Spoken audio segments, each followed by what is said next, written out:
Please be seated. The sitting is open.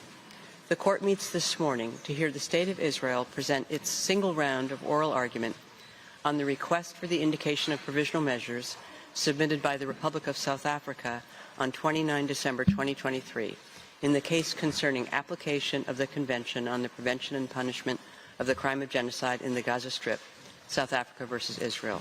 I shall now give the floor to the co-agent of Israel, Mr. Tal Becker. You have the floor, Excellency.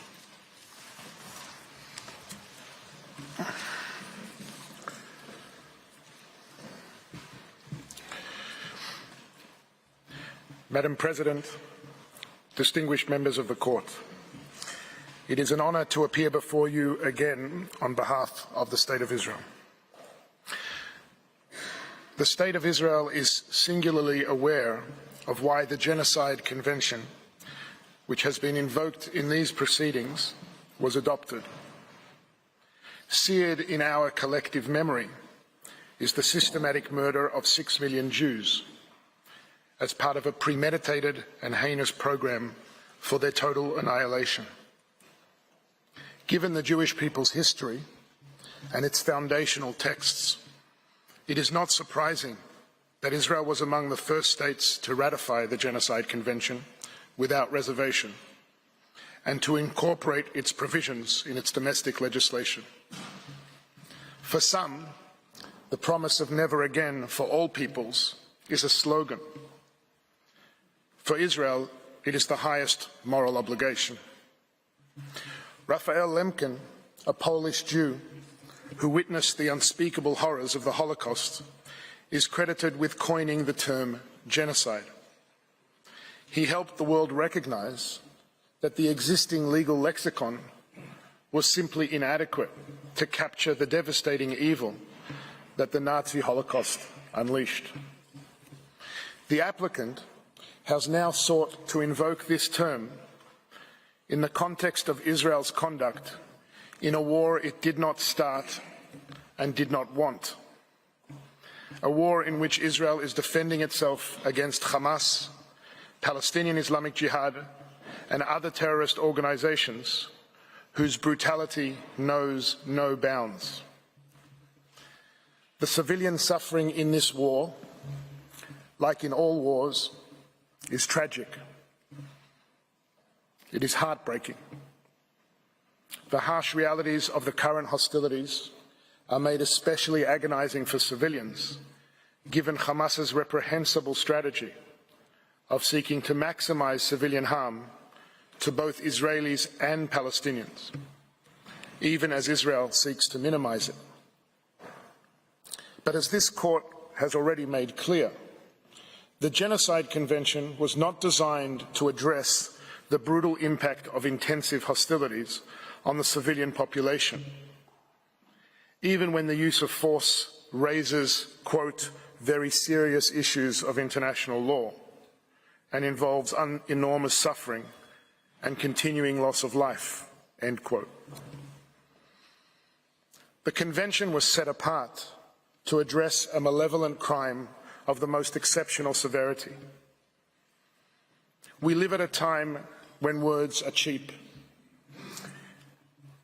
In an age of social media and identity politics, the temptation to reach for the most outrageous term, to vilify and demonize, has become for many irresistible. But if there is a place where words should still matter, where truth should still matter, it is surely a court of law. The applicant has regrettably put before the court a profoundly distorted factual and legal picture. The entirety of its case hinges on a deliberately curated, decontextualized, and manipulative description of the reality of current hostilities. South Africa purports to come to this court in the lofty position of a guardian of the interest of humanity. But in delegitimizing Israel's 75-year existence in its opening presentation yesterday, that broad commitment to humanity rang hollow. And in its sweeping counterfactual description of the Israeli-Palestinian conflict, it seemed to erase both Jewish history and any Palestinian agency or responsibility.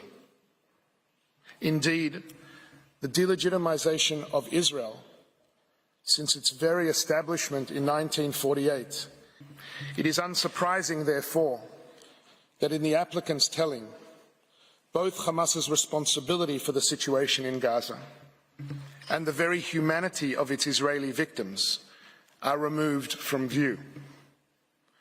The attempt to weaponize the term genocide against Israel in the present context does more than tell the court a grossly distorted story. And it does more than empty the word of its unique force and special meaning.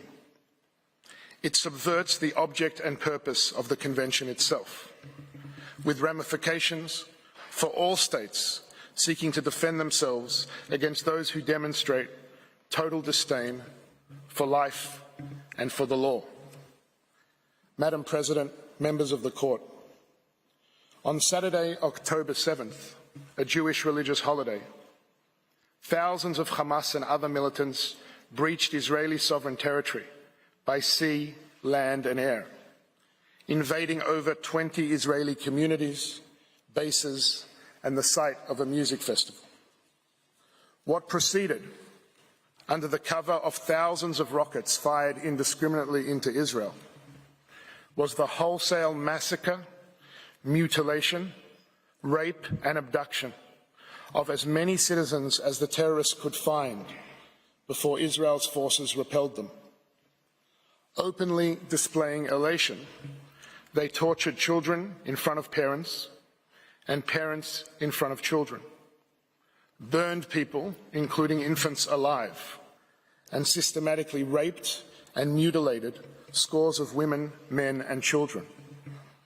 All told, some 1,200 people were butchered that day, more than 5,500 maimed, and some 240 hostages abducted, including infants, entire families, persons with disabilities, and Holocaust survivors, some of whom have since been executed, many of whom have been tortured, sexually abused, and starved in captivity. Representatives of the hostages' families are in this courtroom today, and we acknowledge their presence and their boundless suffering.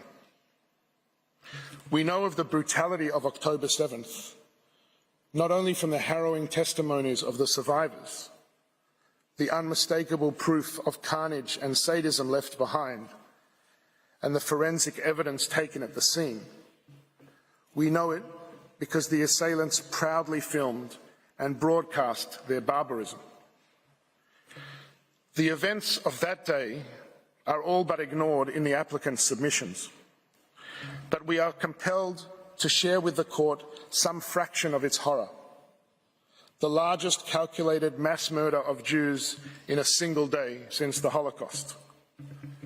We do so not because these acts, however sadistic and systematic, release Israel of its obligations to uphold the law as it defends its citizens and territory. That is unquestionable. We do so because it is impossible to understand the armed conflict in Gaza without appreciating the nature of the threat that Israel is facing and the brutality and lawlessness of the armed force confronting it. In the volume of materials submitted to members of the court, access has been provided to a portion of the raw footage for separate screening. But I am obliged to put before the court today some small fragment of the scenes of unfathomable cruelty that took place in hundreds of locations on that horrible day. Johnny Simantov, a wheat farmer, and his wife Tamar, an activist for women's rights, lived in kibbutz near Oz. When the rocket fire started, they hid in the safe room with their 4-year-old son Omer and their 6-year-old twins Arbel and Shachar. During their rampage, Hamas militants set fire to their house. Johnny texted his sister Renee, "They're here. They're burning us. We're suffocating." The whole family was burned alive to ashes, making DNA identification especially difficult. A survivor of the Nova Music Festival massacre testified to police to witnessing a Hamas militant brutally raping a young woman as another militant cut off her breast and toyed with it. A second militant then raped her again, shooting her in the head while still inside her. In one video recorded by a home surveillance system, a Hamas militant throws a grenade into a safe room where a father and his 2 sons have rushed to hide. The father is killed. The 2 sons are injured and bleeding as a militant pulls them into the living room. One child can be heard screaming to his brother, "Why am I alive? I can't see anything. They're going to kill us." The militant casually opens the fridge, takes out a bottle and drinks. And then there is this recording from kibbutz Mefalsim. قاعد بكلمك من جوال يهودية قتلتها وقتلت جوزها 10 فيديو يابا قتلت 10 يابا 10 فيديو قتلت يابا افتح الواتس شوف كيف قتلت يابا افتح بتدفع عليك واتس كل له وين بروح 10 فيديو يابا دمهم على ايدي اعطيني امي اعطيني امي. As stated, none of these atrocities absolve Israel of its obligations under the law. But they do enable the court to appreciate 3 core aspects of the present proceedings, which the applicant has obscured from view. First, that if there have been acts that may be characterized as genocidal, then they have been perpetrated against Israel. If there is a concern about the obligations of states under the Genocide Convention, then it is in relation to their responsibilities to act against Hamas's proudly declared agenda of annihilation, which is not a secret and is not in doubt.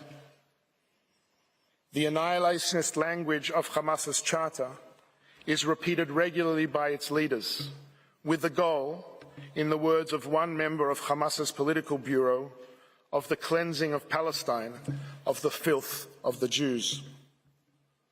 It is expressed no less chillingly in the words of senior Hamas member Razi Hamad to Lebanese television on October 24th, 2023, who refers to the October 7th attacks, what Hamas calls the Al-Aqsa flood, as follows. احنا الدولة لابد أن نزيلها لأنه بالفعل هي تعتبر كارثة أمنية وعسكرية وسياسية للأمة العربية والإسلامية، يجب أن تنتهي. لذلك احنا لا نخجل من نقول ذلك بكل قوة، إنه إسرائيل لازم نأدبها، وحنأدبها مرة ثانية وثالثة، ومش هذا حتكون طوفان الأقصى أول مرة، لا حتكون ثانية وثالثة ورابعة. In the continuation of this interview, Hamad is asked, does that mean the annihilation of Israel? Yes, of course, he says. The existence of Israel is illogical. And then he says, nobody should blame us for the things we do. On October 7th, October 10th, October 1 millionth, everything we do is justified. End quote. Given that on October 7th, before any military response by Israel, South Africa issued an official statement blaming Israel for, quote, the recent conflagration, essentially blaming Israel for the murder of its own citizens. One wonders whether the applicant agrees. Second, it is in response to the slaughter of October 7th, which Hamas openly vows to repeat, and to the ongoing attacks against it from Gaza, that Israel has the inherent right to take all legitimate measures to defend its citizens and secure the release of the hostages. This right is also not in doubt.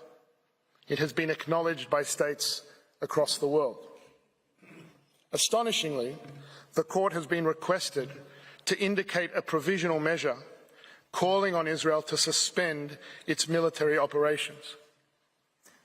But this amounts to an attempt to deny Israel its ability to meet its obligations to the defense of its citizens, to the hostages, and to over 110,000 internally displaced Israelis unable to safely return to their homes.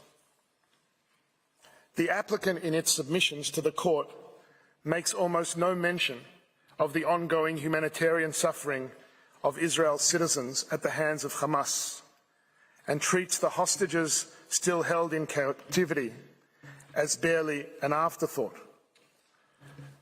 But is there a reason these people on your screen are unworthy of protection?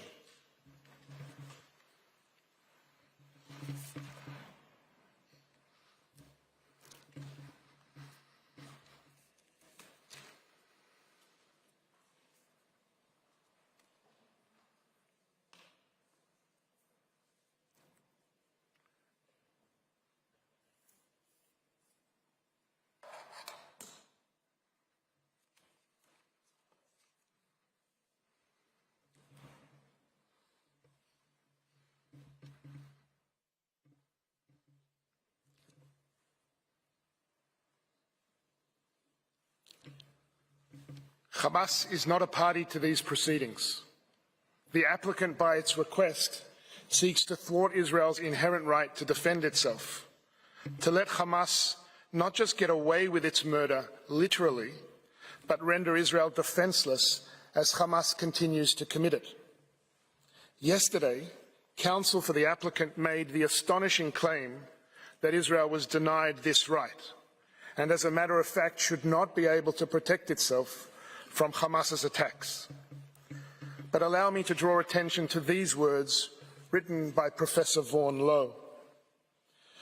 Quote, the source of the attack, whether a state or non-state actor, is irrelevant to the existence of the right to defense.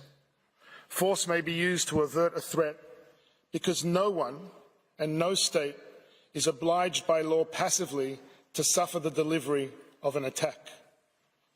Israel agrees with these words, as I suspect would any sovereign state. If the claim of the applicant now is that in the armed conflict between Israel and Hamas, Israel must be denied the ability to defend its citizens, then the absurd upshot of South Africa's argument is this. Under the guise of the allegation against Israel of genocide, this court is asked to call for an end to operations against the ongoing attacks of an organization that pursues an actual genocidal agenda, an organization that has violated every past ceasefire and used it to rearm and plan new atrocities, an organization that declares its unequivocal resolve to advance its genocidal plans. That is an unconscionable request, and it is respectfully submitted that it cannot stand. Third, the court is informed of the events of October 7th because if there are any provisional measures that should appropriately be indicated here, they are indeed with respect to South Africa. It is a matter of public record that South Africa enjoys close relations with Hamas, despite its formal recognition as a terrorist organization by numerous states across the world. These relations have continued unabated even after the October 7th atrocities. South Africa has long hosted and celebrated its ties with Hamas figures, including a senior Hamas delegation that, incredibly, visited the country for a, quote, solidarity gathering just weeks after the massacre. In justifying instituting proceedings, South Africa makes much of its obligations under the Genocide Convention. It seems fitting, then, that it be instructed to comply with those obligations itself, to end its own language of delegitimization of Israel's existence, end its support for Hamas, and use its influence with this organization so that Hamas permanently ends its campaign of genocidal terror and releases the hostages. Madam President, members of the court, the hostilities between Israel and Hamas have exacted a terrible toll on both Israelis and Palestinians. But any genuine effort to understand the cause of this toll must take account of the horrendous reality created by Hamas within the Gaza Strip. When Israel withdrew all its soldiers and civilians from Gaza in 2005, it left a coastal area with the potential to become a political and economic success story. Hamas's violent takeover in 2007 changed all that. Over the past 16 years of its rule, Hamas has smuggled countless weapons into Gaza and has diverted billions in international aid, not to build schools, hospitals, or shelters to protect its population from the dangers of the attacks it launched against Israel over many years, but rather to turn massive swaths of the civilian infrastructure into perhaps the most sophisticated terrorist stronghold in the history of urban warfare. Remarkably, counsel for the applicant described the suffering in Gaza as unparalleled and unprecedented, as if they are unaware of the utter devastation wrought in wars that have raged just in recent years around the world. Sadly, the civilian suffering in warfare is not unique to Gaza. What is actually unparalleled and unprecedented is the degree to which Hamas has entrenched itself within the civilian population and made Palestinian civilian suffering an integral part of its strategy. Hamas has systematically and unlawfully embedded its military operations, militants and assets throughout Gaza, within and beneath densely populated civilian areas. It has built an extensive warren of underground tunnels for its leaders and fighters, several hundred miles in length, throughout the Strip, with thousands of access points and terrorist hubs located in homes, mosques, UN facilities, schools, and perhaps most shockingly, hospitals. This is not an occasional tactic. It is an integrated, pre-planned, extensive and abhorrent method of warfare, purposely and methodically murdering civilians, firing rockets indiscriminately, systematically using civilians, sensitive sites and civilian objects as shields, stealing and hoarding humanitarian supplies, allowing those under its control to suffer so that it can fuel its fighters and terrorist campaign. The appalling suffering of civilians, both Israeli and Palestinian, is first and foremost the result of this despicable strategy. The horrible cost of Hamas not only failing to protect its civilians, but actively sacrificing them for its own propaganda and military benefit.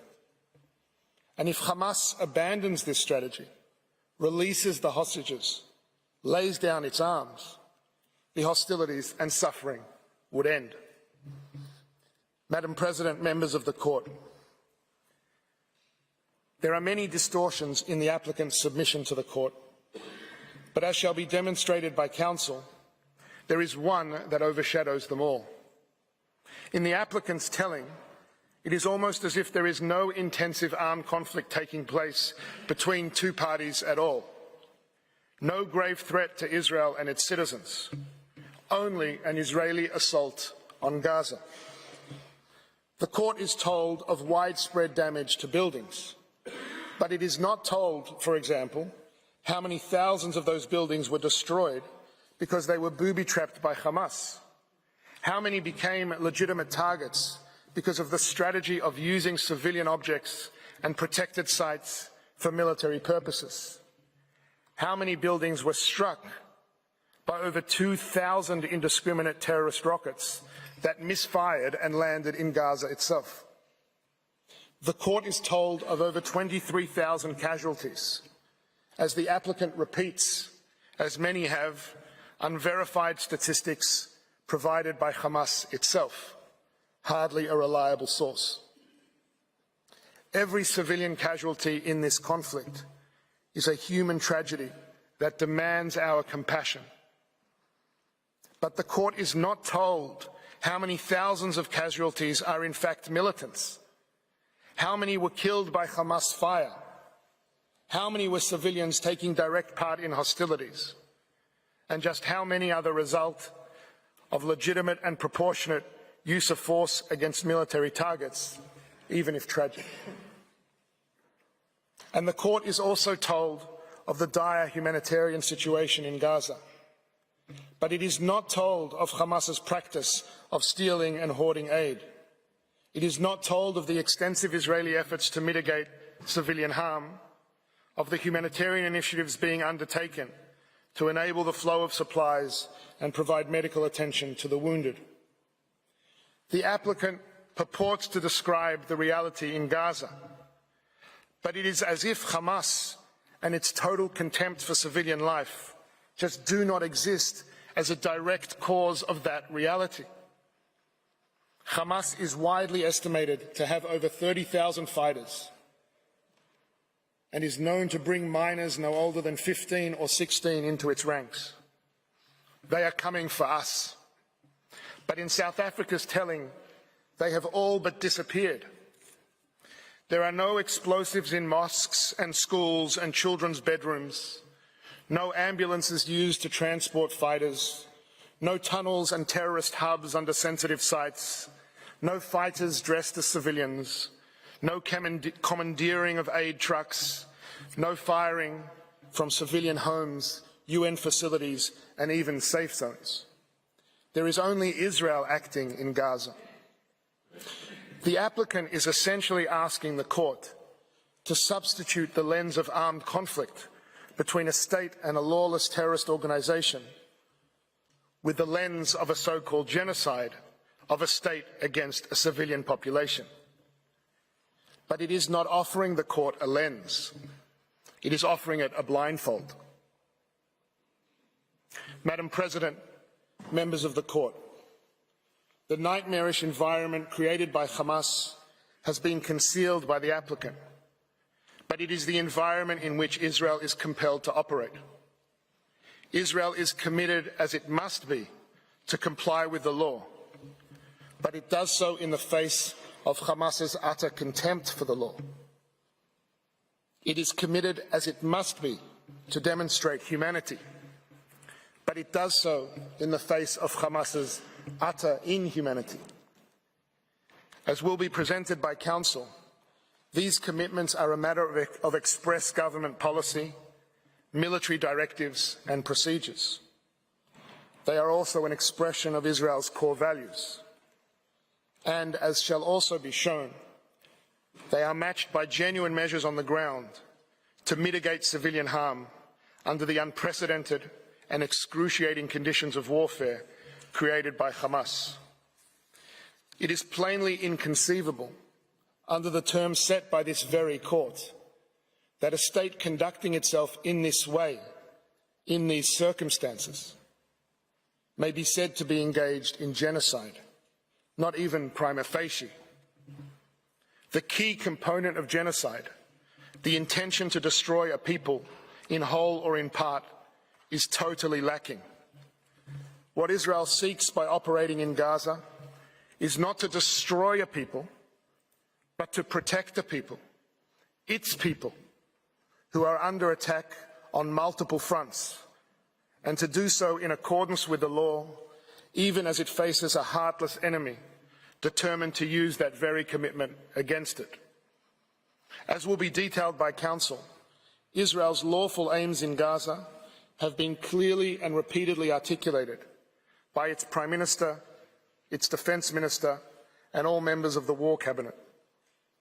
As the Prime Minister reiterated yet again this week, Israel is fighting Hamas terrorists, not the civilian population. Israel aims to ensure that Gaza can never again be used as a launch pad for terrorism. As the Prime Minister reaffirms, Israel seeks neither to permanently occupy Gaza or to displace its civilian population. It wants to create a better future for Israelis and Palestinians alike, where both can live in peace, thrive and prosper, and where the Palestinian people have all the power to govern themselves, but not the capacity to threaten Israel. If there is a threat to that vision, if there is a humanitarian threat to the Palestinian civilians of Gaza, it stems primarily from the fact that they have lived under the control of a genocidal terrorist organization that has total disregard for their life and well-being. That organization, Hamas, and its sponsors seek to deny Israel, Palestinians, and Arab states across the region the ability to advance a common future of peace, coexistence, security, and prosperity. Israel is in a war of defense against Hamas, not against the Palestinian people, to ensure that they do not succeed. In these circumstances, there can hardly be a charge more false and more malevolent than the allegation against Israel of genocide. The applicant has regrettably engaged in a transparent attempt to abuse the Convention's compulsory jurisdiction mechanism, and in particular the provisional measures phase of proceedings, to bring under the purview of the court matters over which, in truth, it lacks jurisdiction. Madam President, members of the court, the Genocide Convention was a solemn promise made to the Jewish people and to all peoples of never again. The applicant, in effect, invites the court to betray that promise. If the term genocide can be so diminished in the way that it advocates, if provisional measures can be triggered in the way that it suggests, the Convention becomes an aggressor's charter. It will reward, indeed encourage, the terrorists who hide behind civilians at the expense of the states seeking to defend against them. To maintain the integrity of the Genocide Convention, to maintain its promise, and the court's own role as its guardian, it is respectfully submitted that the application and request should be dismissed for what they are, a libel, designed to deny Israel the right to defend itself according to the law from the unprecedented terrorist onslaught it continues to face, and to free the 136 hostages Hamas still holds. I thank you for your kind attention. May I ask, Madam President, that you call Professor Shaw to the podium. I thank the co-agent of Israel for his statement, and I now invite Professor Malcolm Shaw to take the floor. You have the floor, Professor Shaw.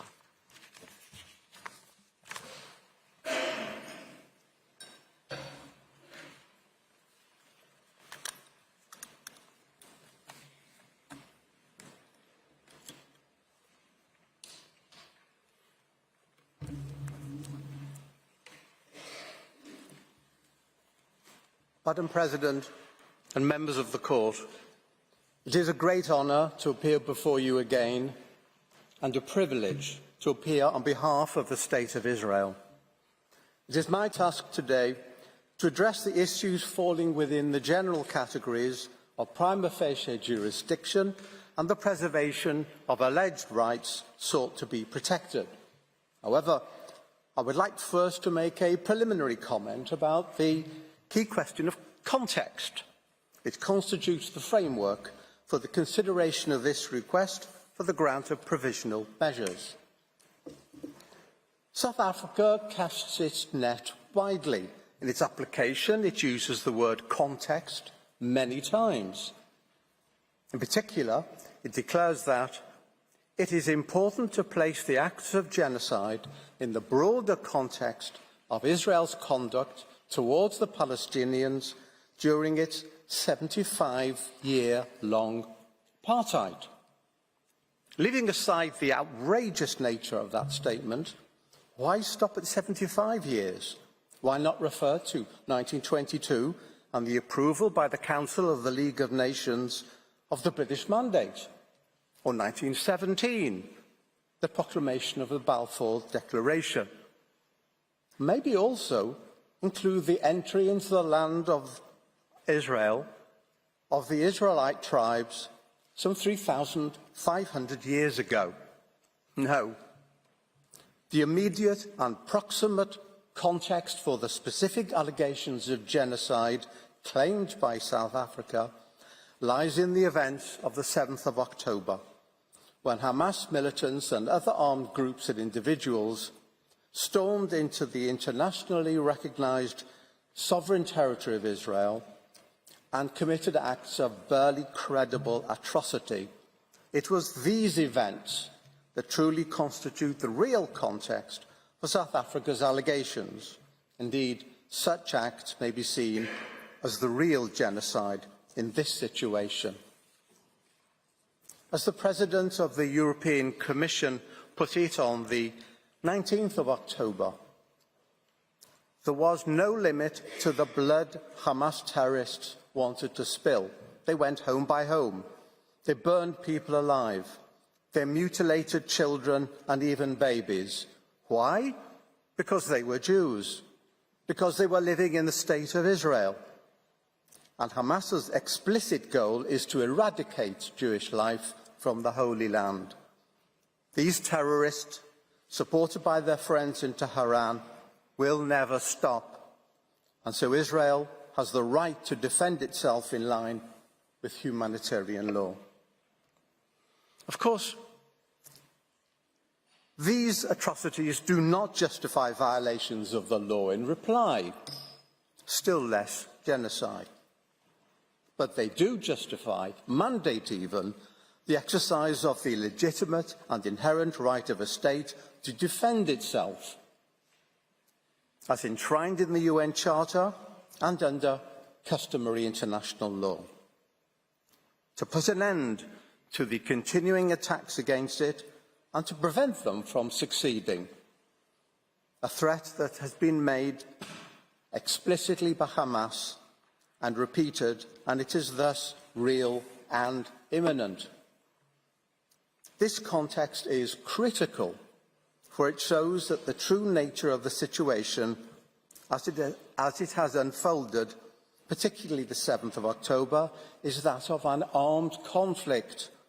A heavily armed militia and its allies precipitated egregious hostilities, and the consequences lie everywhere.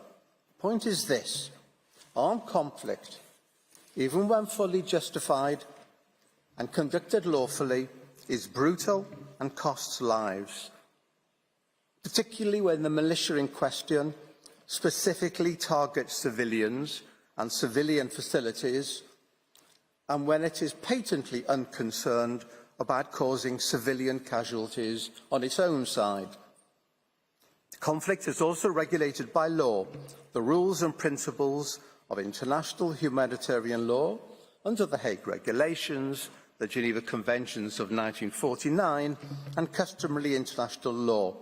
These are well developed and applicable and are fully respected by Israel.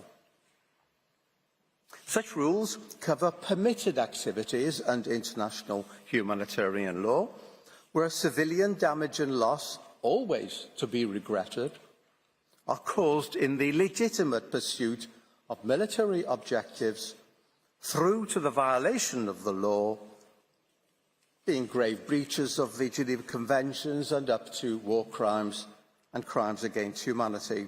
However, the only category before this court is genocide.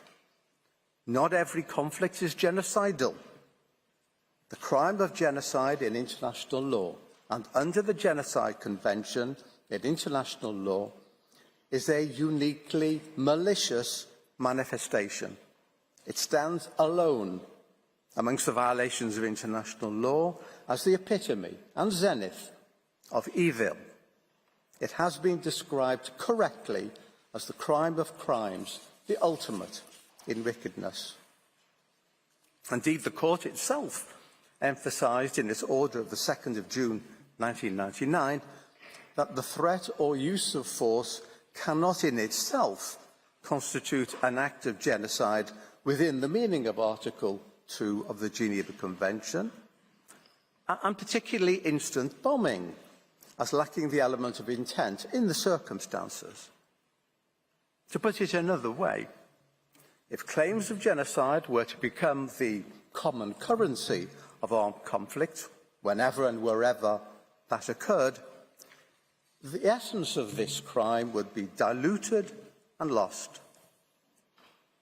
I turn now to the question of the prima facie jurisdiction of the court in the matter before us. Article 9 of the Genocide Convention, to which both states are parties without reservation, makes the court's jurisdiction conditional on the existence of a dispute relating to the interpretation, application, or fulfilment of the Convention. And the relevant date for determining the existence of such a dispute is the date on which the application is submitted to the court. Whether or not a dispute in these terms exists at the time of the filing of the application is a matter for objective determination by the court. It is a matter of substance and not a question of form or procedure. The court will take into account, in particular, any statements or documents exchanged between the parties, as well as any exchanges made in multilateral settings, the court has said. The key point here is the use of the term exchange between the parties. Unilateral assertion does not suffice. There needs to be some element of engagement between the parties. The element of interchange and bilateral interaction is required. A dispute is a reciprocal phenomenon. This point has been consistently noted by the court. For example, the court reaffirmed in the Myanmar case the view that it had expressed earlier, that in order for a dispute in the sense of Article 9 to exist, it must be shown that the claim of one party is positively opposed by the other. The court further referred in the Marshall Islands cases to the need that the respondent should not be deprived of the opportunity to react before the institution of proceedings to the claim made against its own conduct. Where a state makes an assertion concerning the conduct of another state, it must thus give the latter a reasonable opportunity to respond before resorting to litigation, particularly in a matter of such severity as an accusation of genocide, and particularly before a court of this standing. And it behoves that state to provide supporting evidence of some credibility. Here, South Africa cites only a couple of general public statements by Israel referencing merely a press report by Reuters and a publicity release from the Israeli Ministry of Foreign Affairs. These responses were not addressed directly or even indirectly to South Africa. There is no evidence of positive opposition as required by the court. Further, South Africa cites no relevant exchange between the parties, which would be the normal fashion for the expression and determination of a dispute between states. This actually typifies how South Africa has approached this matter. It seems to believe that it does not take two to tango. It is sufficient if one state determines there is a dispute, leaving the other party flummoxed. Professor Dugard explains that South Africa had voiced its concerns in the Security Council and in public statements and had further referred the matter to the International Criminal Court. At that point, he says, it became clear there was a serious dispute between the two states. The court has emphasised that in the case of statements made by one state in a multilateral forum, the court must give particular attention, inter alia, to the content of a party statement and to the identity of the intended addressees in order to determine whether that statement, together with any reaction thereto, show that the parties before it held clearly opposite views. South Africa's actions were insufficient. Indeed, in the Marshall Islands cases, the court, referring specifically to a statement made at a conference, noted that it did not call for a specific reaction by the UK, and thus no opposition of views can be inferred from the absence of any such reaction. Specific reaction. It is thus disingenuous for Professor Dugard to conclude that Israel must have been aware from South Africa's public statements, démarche and referral to the ICC of Israel's genocidal acts, that a dispute existed between the two states.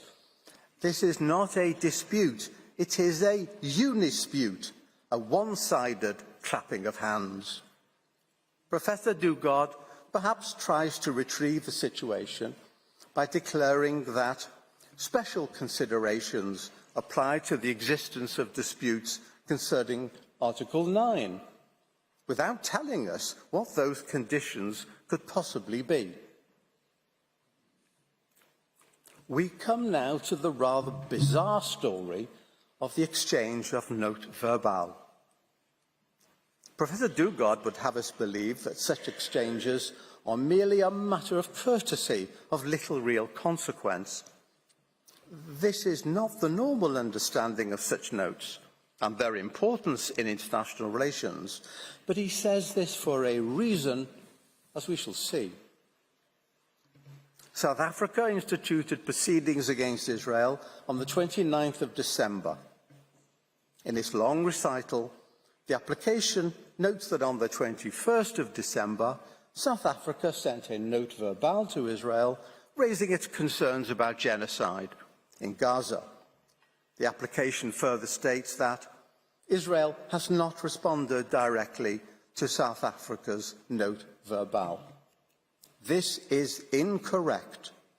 Israel did indeed respond that very day, informing South Africa that the note verbal has been forwarded to Capital and that a response was expected shortly.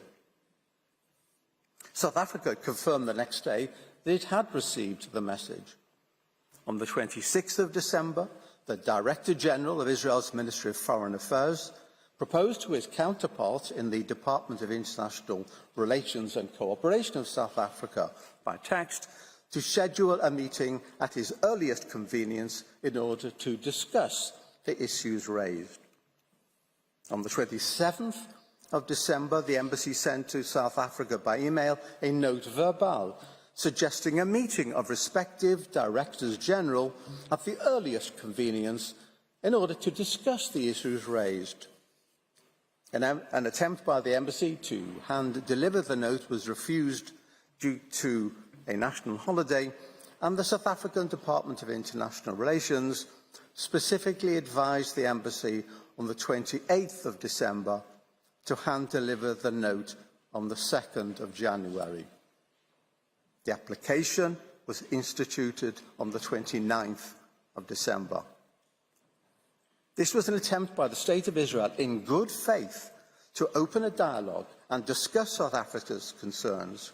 However, not only was this ignored at the relevant time, but South Africa proceeded to institute proceedings the following day and declared in its application that no reply had been received to its note verbale, which was patently not the case. Perhaps realising the effect of this, South Africa, with some haste, sent a note verbale on the 4th of January, which essentially just repeated the contents of the note of the 21st of December, but it explained the following day in a letter to the registrar that the Israeli note had not been received by the appropriate team. Israel has proof of receipt.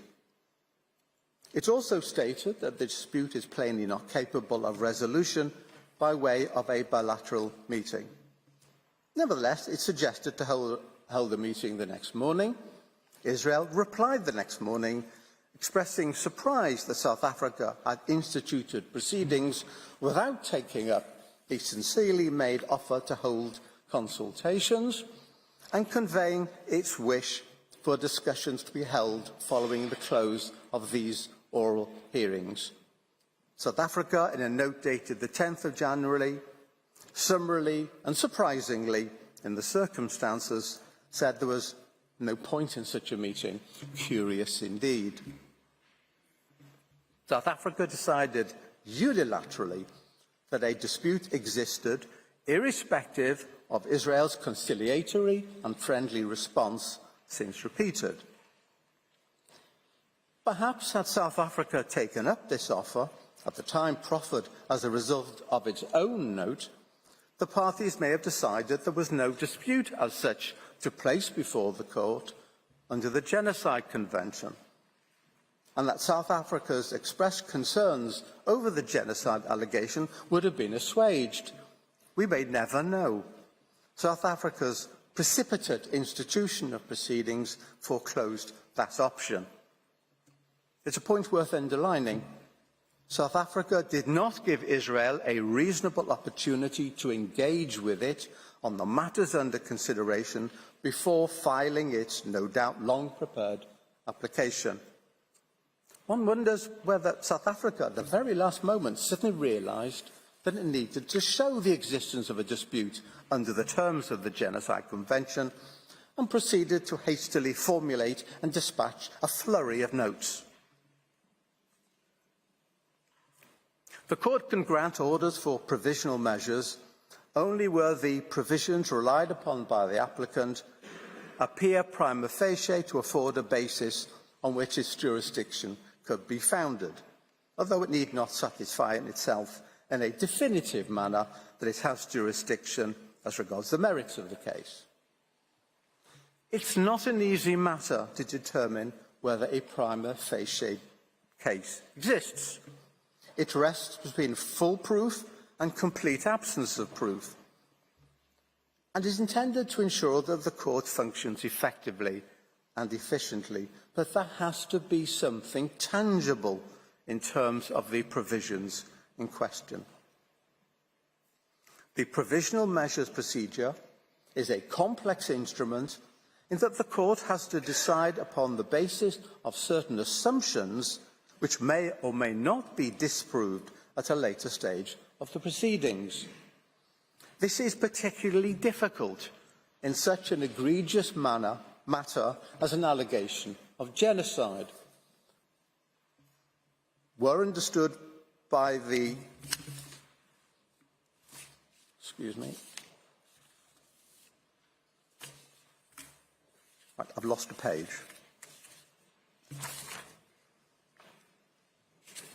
Okay. Where the standard of proof at the merit stage is high, The court, having made it clear that claims against a state involving charges of exceptional gravity must be proved by evidence that is fully conclusive. That is not the case, of course, at the provisional measures stage, but it's also not negligible. The court is asked to grant, in this case, a number of measures that in effect assume that the party in question is committing genocide. As Mr. Staker will show later this morning, mud is thrown at a stage before conclusive proof, and it may stick even if the accusation is comprehensively disproved at the merits phase, as we expect. A serious political and security price may be paid by the grantee of such measures, even though it may later be shown to be completely unwarranted. This must surely require that the court acts with caution and understanding, particularly in evaluating the components of the allegation in law. Provisional measures are intended to constitute a shield and not a sword, to preserve, not undermine, rights. We have shown that one element of Article 9, that of the need to demonstrate the existence of a dispute, as understood by the court in the light of its case law, is lacking. The second element concerns the question as to whether the act complained of by the applicant can be seen as falling within the provisions of the Convention. The court has noted that only at the merit stage can it be determined whether the provisions in question of the Convention have been violated. To accomplish this, the necessary specific intent to destroy in whole or in part a national, ethnical, racial or religious group as such has to be proved. However, this cannot be read as a complete rejection of consideration of the intent criterion for current purposes. The court in the Myanmar case noted that a finding of violations of the merit stage notably depends on the existence of intent, notably, not exclusively. Myanmar is not a ruling that intent is irrelevant in a consideration of prima facie jurisdiction. It is a ruling that, in conclusion, as to whether or not violations have actually occurred, is a matter for the merits which notably depends on an assessment of intent. This clearly leaves open the possibility that intent is indeed a factor in determining prima facie jurisdiction in provisional measures proceedings. This also comports with the logic of the situation. The Act's elements of the definition of genocide are listed in Article 2, and for present purposes there is no need to go through them. The issue is this: what determines the existence of the crime of genocide is the intention to destroy, in whole or in part, a particular group as such. That is what distinguishes genocide from other international law crimes, such as war crimes or crimes against humanity. To consider the act alone, as listed in Article 2, with no reference at all to the intent criterion, is thus to denude the crime of its very essence. Hamlet without the prince, a car without an engine. We are at the provisional measures phase of this case. South Africa does not have to prove that genocidal acts have been or are being committed, but it does have to show that the Genocide Convention is in play. After all, this court has no jurisdiction to consider any other alleged crimes, however serious. We are only concerned with genocide. It is indeed a difficult balance for the court. The court has stated that what is required at this stage is to establish whether the acts complained of are capable of falling within the provisions of the Genocide Convention. But the acts complained of may only be capable of falling within the provisions of the Genocide Convention if the intent is present. Otherwise, such acts cannot constitute genocide. The factor intent colours the whole question of Article 2 acts. In other words, that there is prima facie evidence that the acts that may fall within the Convention, necessarily importing the intent element, have been established as such. South Africa accepts the need to demonstrate intent.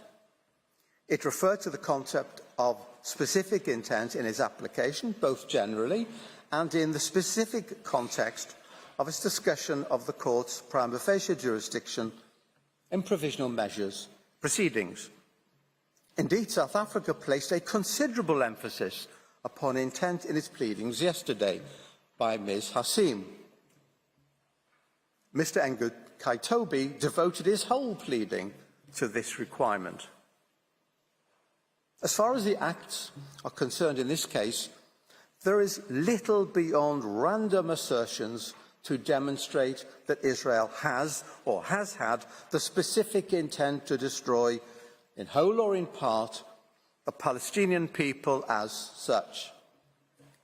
The intention faced with the 7th of October atrocities and the continuing rocket fire and incarceration of the hostages on the part of Israel to act in order to defend itself so as to terminate the threats against it and rescue the hostages certainly exists.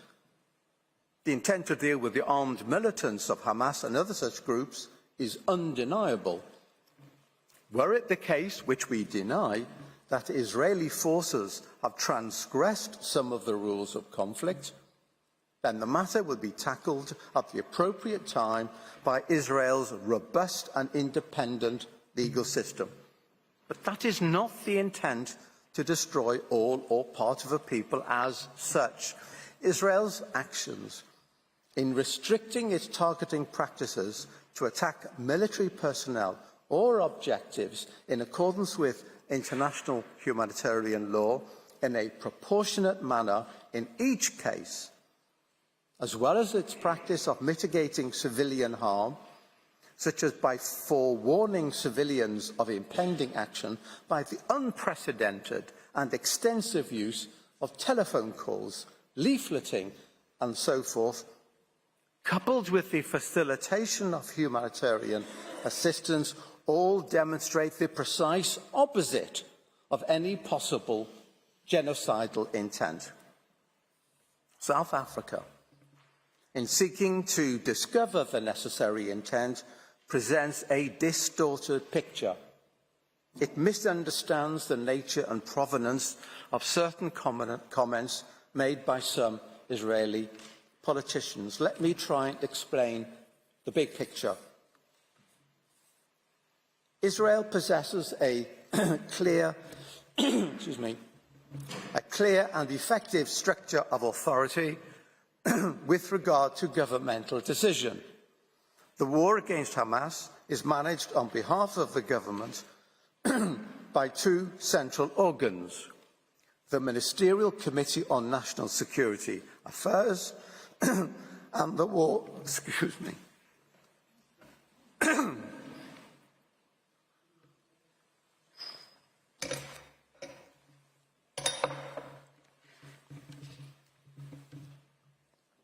and the War Cabinet, the latter established for the purpose of managing the war by the former. These bodies make the relevant decisions regarding the war's conduct, and according to Israeli law, the decisions of the government and its committees obligate the ministers of the government in accordance with the principle of collective responsibility. It is the collective decisions of these bodies which are the binding provisions in question. The Prime Minister stands at the head of these organs, decides on the agenda of their meetings, steers their activity, and summarises the meetings and the instructions issued therein.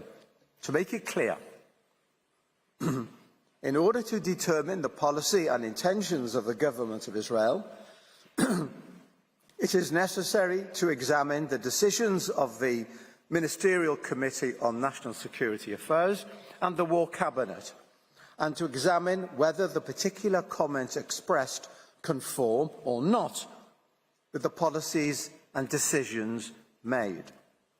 Thus, to produce random quotes that are not in conformity with government policy, produced as describing, is misleading at best. Such as the statement by the Minister of Heritage, for example, who is completely outside the policy and decision-making process in the war. In any event, his statement was immediately repudiated by members of the War Cabinet and other ministers, including the Prime Minister. In tab 1A of the volume which Israel has submitted to the court, one may find numerous excerpts from internal cabinet decisions that attest to Israel's true intent throughout this war. For example, one finds the instructions from the Prime Minister in a meeting of the Ministerial Committee on National Security Affairs from the 29th of October, stating the following. 1. The Prime Minister stated time and again, we must prevent a humanitarian disaster. 2.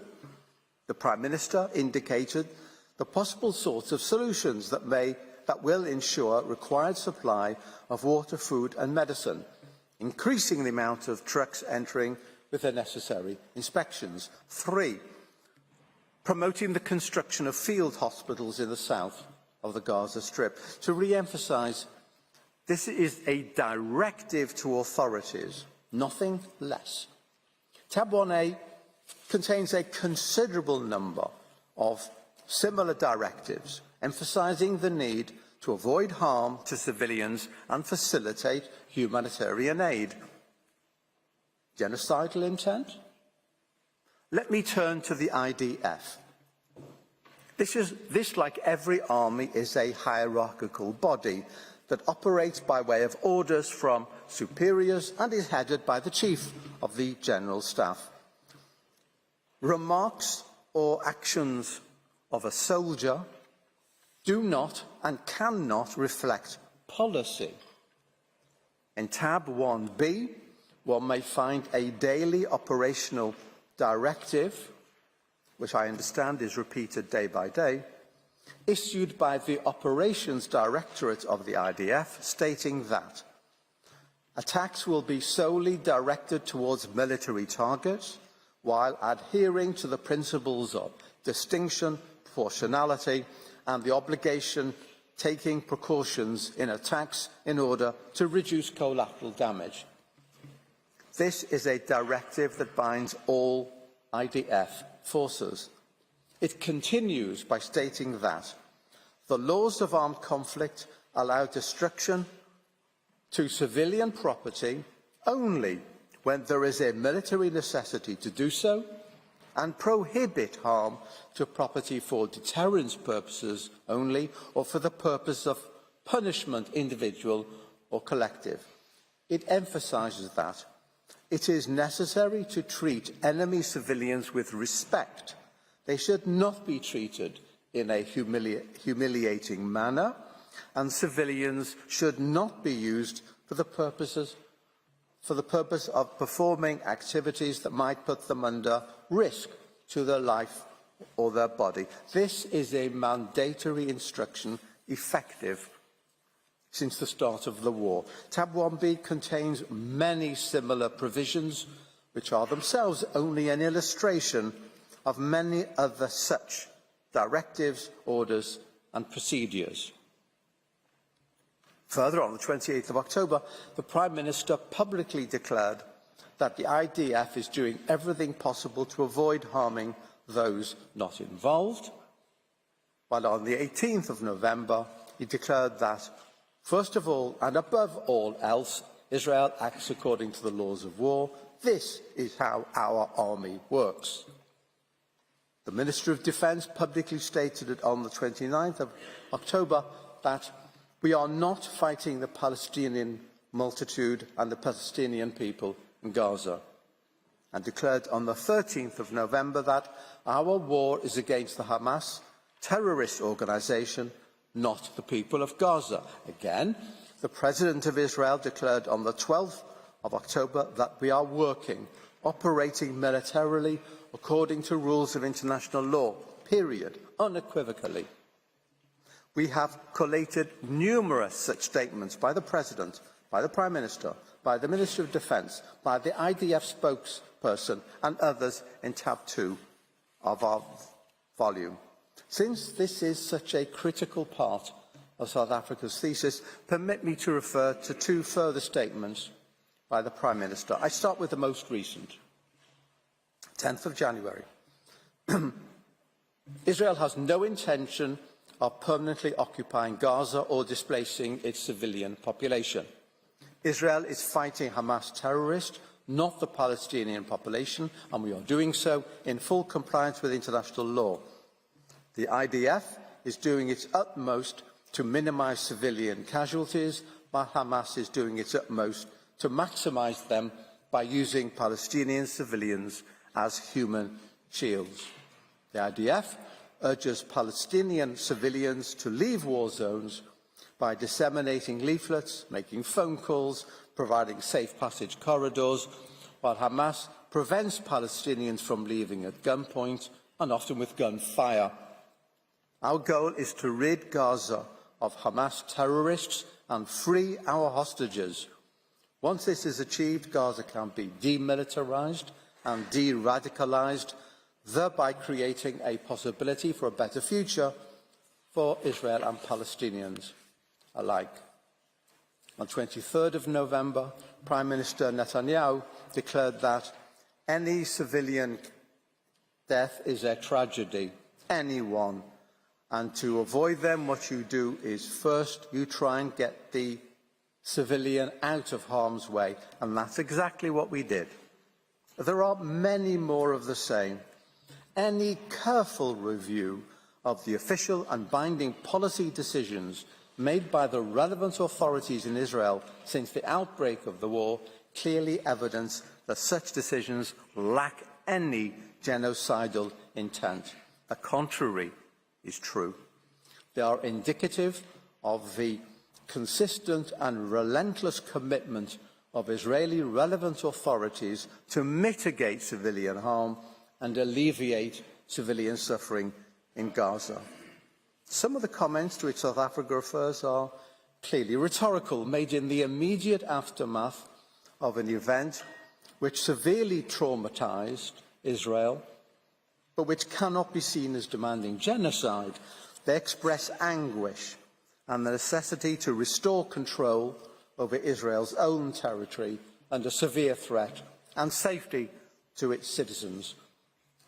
As Judge Tomka has noted, sometimes statements are made which are nothing more than a part of the recent wartime rhetoric, intending to put the blame and shame on the other side. Not to be totally ignored, but not to be ascribed an importance which belies how and when they were made, nor of legal significance. Let me refer to one further matter of some biblical moment.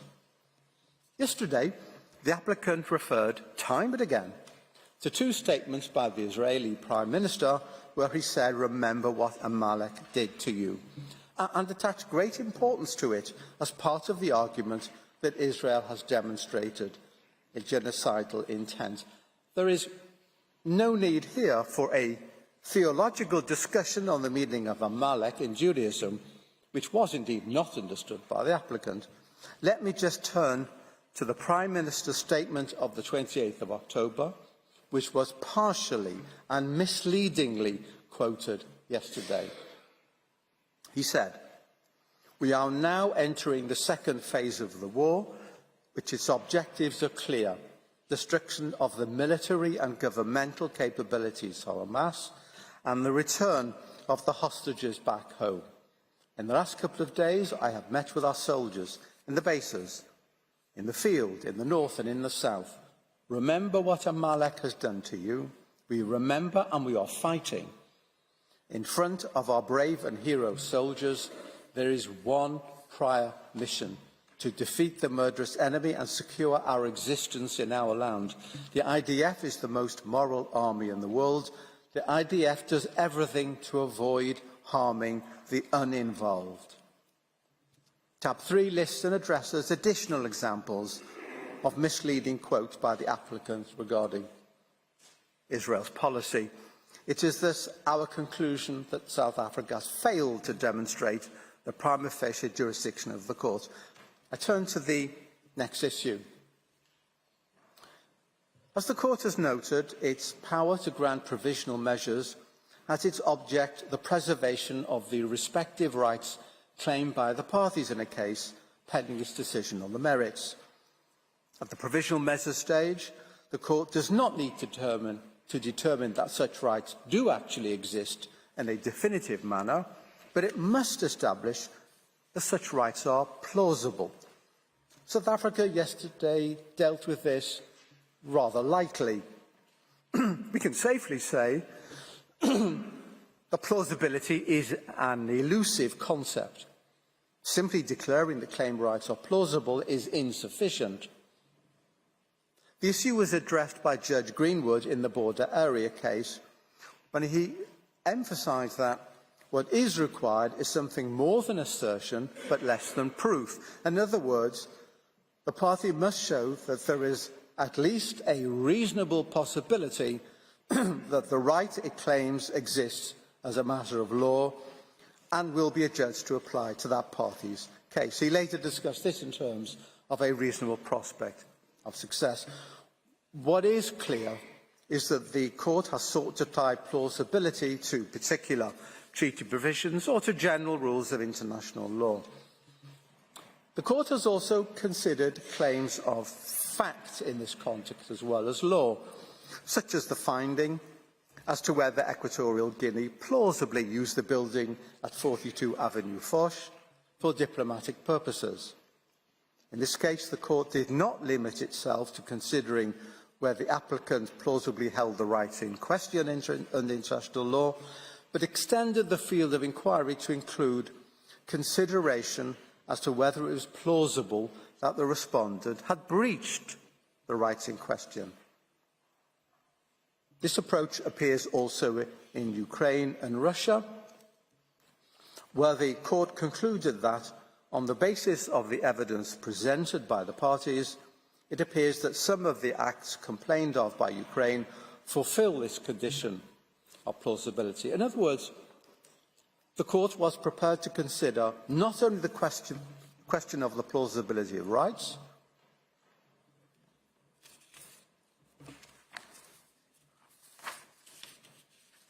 well, some has shuffled my papers.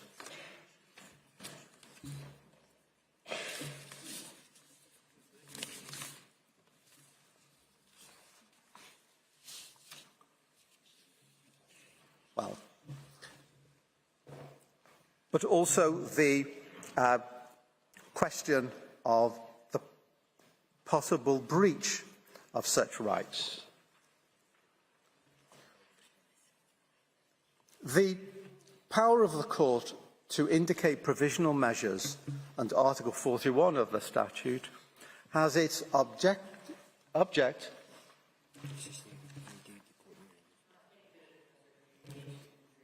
Yes, someone thought that my speech was a pack of cards.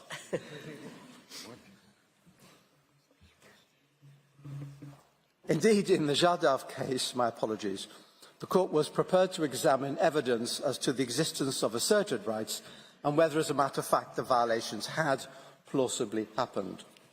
The final point to be made in this section of my pleading is simply to underline the obvious point that the court needs to consider the relevant respective rights of both parties, the respondent as well as the applicant. Article 41 provides that the purpose of the provisional measures is to preserve the rights of either party. I would note the court order of the 16th of March 2022 in Ukraine, Russia, stating that the power of the court to indicate provisional measures has as its object the preservation of the respective rights claimed by the parties. And further to quote the comment in the Myanmar case, that the function of provisional measures is to protect the respective rights of either party pending its final decision. This mutual protection or balancing criterion in the light of the rights of both parties is intended to prevent either party being placed in a situation of disadvantage and to ensure that irreparable prejudice will not be caused to either party. I will look briefly at the relevant rights of both parties here. As regards the applicant, I make three simple and brief points. First, South Africa has presented a confusing and a partial recital of the facts. This will be discussed later this morning by Ms. Rajwan. Secondly, that the appropriate legal framework for this tragic situation is that of international humanitarian law. Thirdly, that Israel's efforts both to mitigate harm when conducting operations, as well as its efforts to alleviate suffering through humanitarian activities, have gone relatively unnoticed and dispel, or at the very least mitigates, against any allegation of genocidal intent.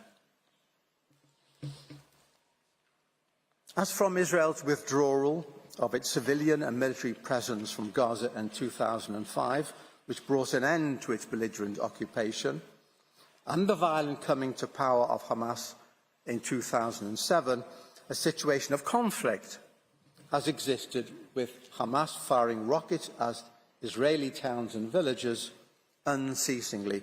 However, the attack on Israel on the 7th of October was qualitatively different from all that went before. The truth is that if there has been any genocidal activity in this situation, it was the events of 7th of October.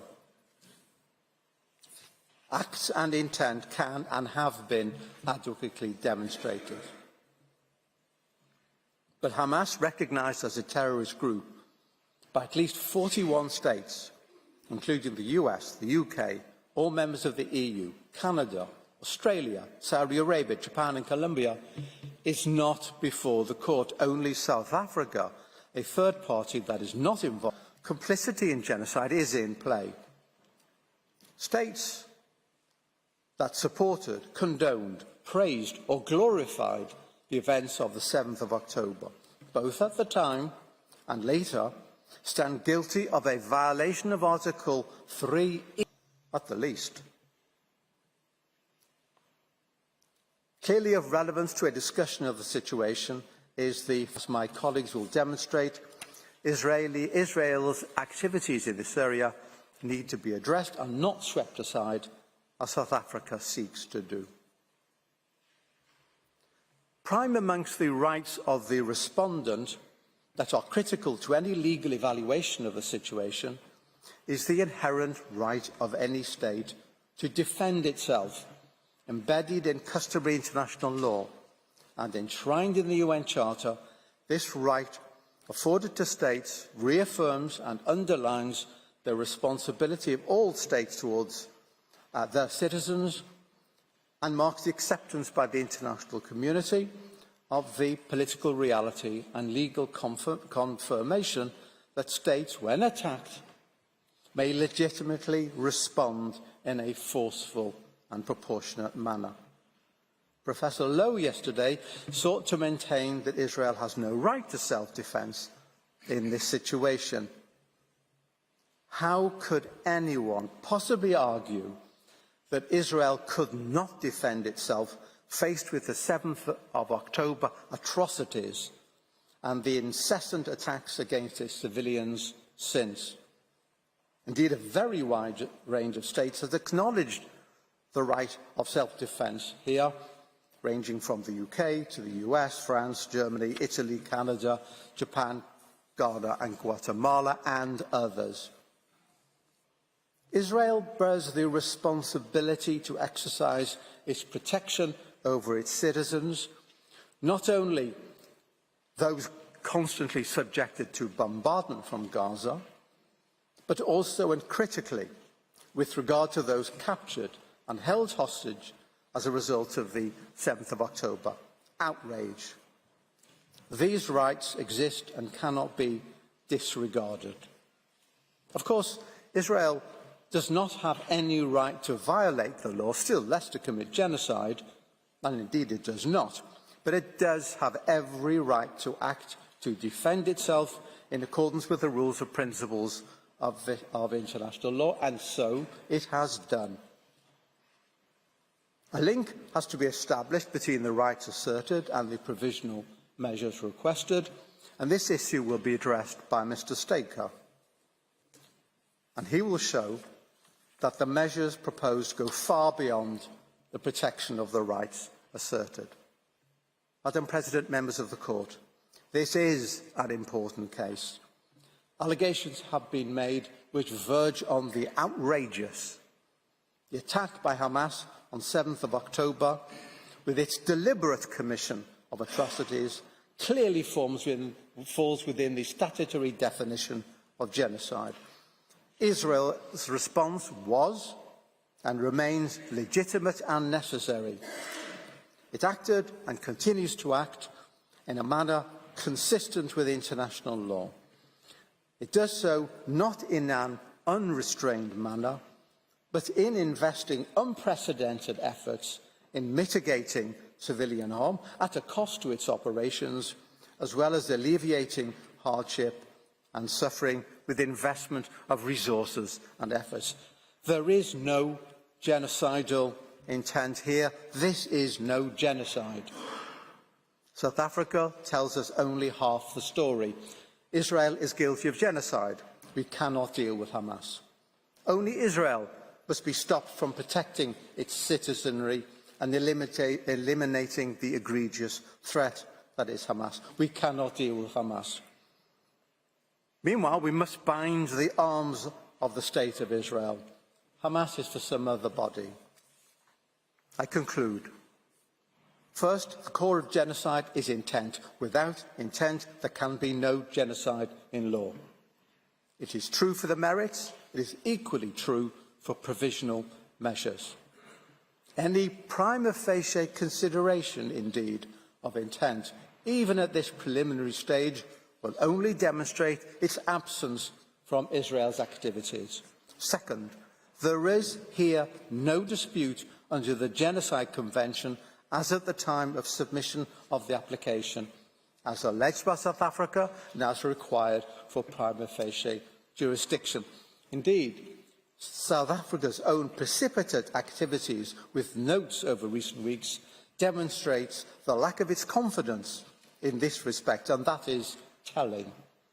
Thirdly, the rights to be protected in the provisional measures procedure cover not just the applicant but also the respondent, and chief amongst these rights is that of the right and obligation to act to defend itself and its citizens. This must be considered and weighed by the court as against the false accusations levelled at Israel.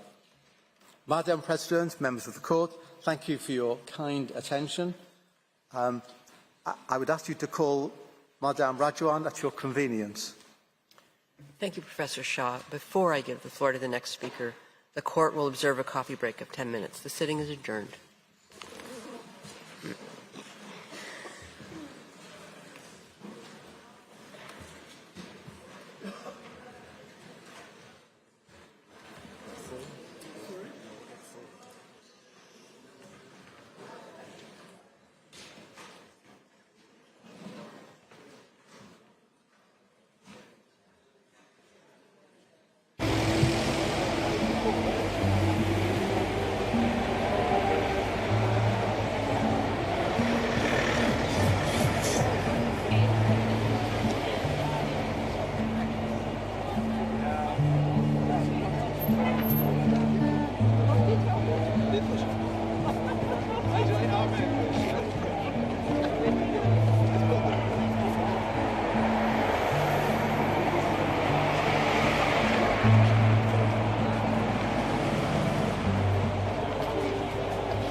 של החיים, פה ברוכים מילה אנשים.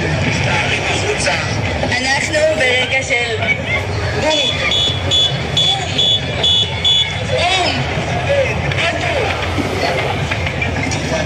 מהמם, מלחמה. מה נדפקים? מי עושה סיבה בעזה? מי עושה סיבה בעזה? מי?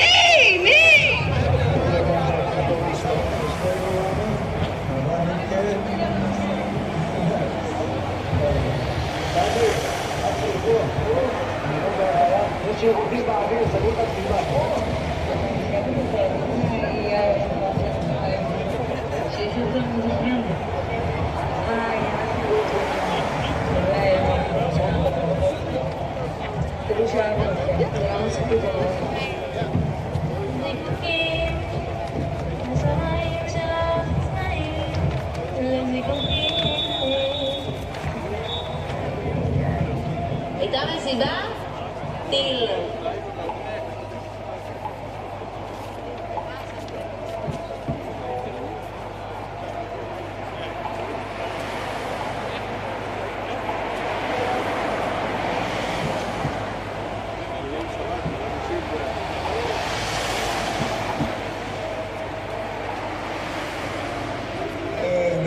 איזה באסה על החיים בה. המסיבה הכי יפה בארץ, האנשים הכי יפים. ממש, אנחנו כאילו בפקקים פה, כולם בורחים מאותו המקום. מקווה שיהיה טוב, אוהבים.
Please be seated.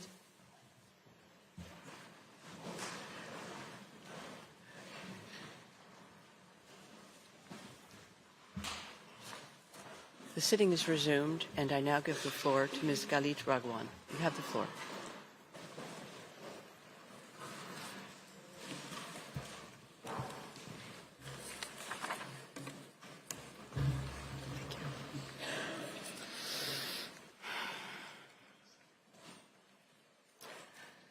Madam President, members of the court, it is an honor to appear before you on behalf of the State of Israel. As Professor Shah noted, at this stage, South Africa does not need to prove that genocidal acts have been or are being committed.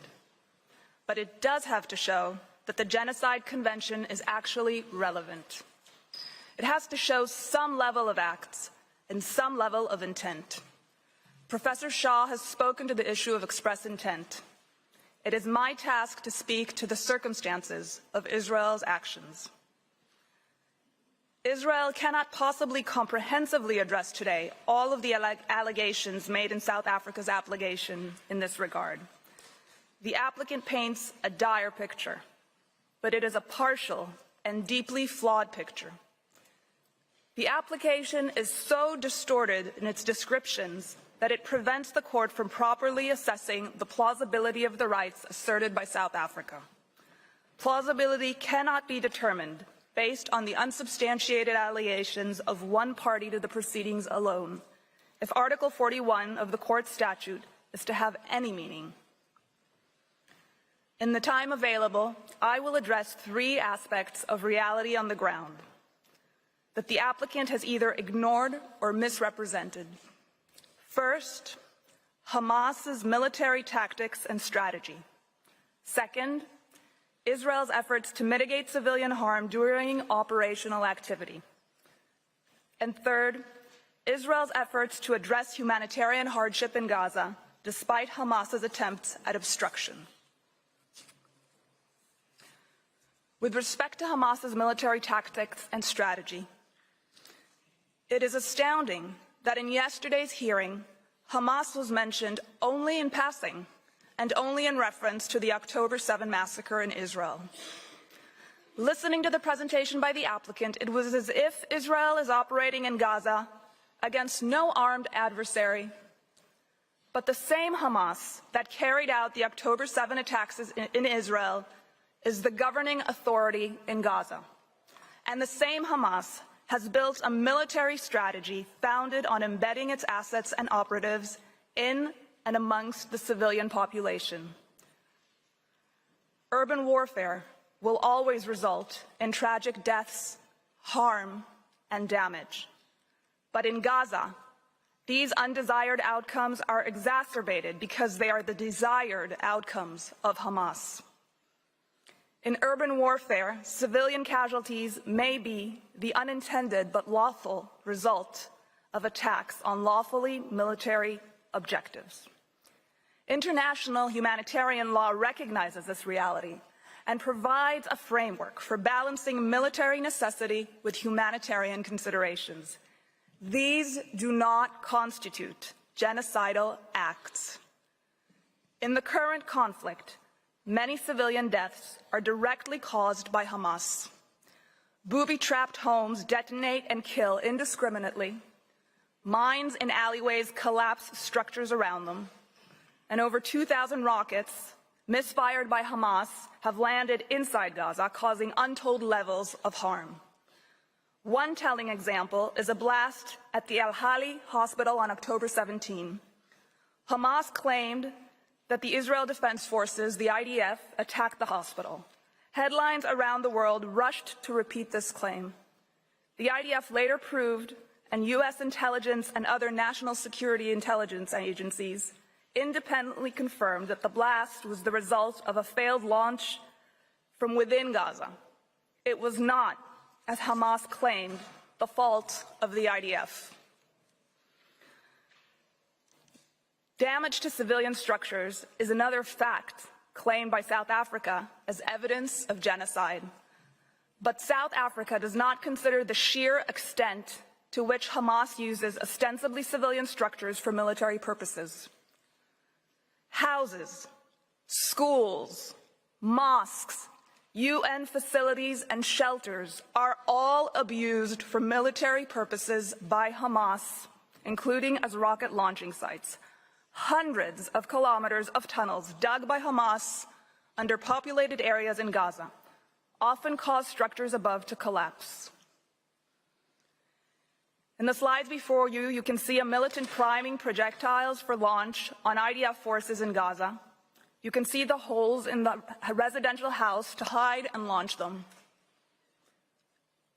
Here, you can see projectiles discovered underneath a bed in a child's bedroom. Here, a rocket being fired from a school. The launch site is circled in red. Here you can see firing from a UN school. You can see the letters UN on the roof, and the fire is circled in red.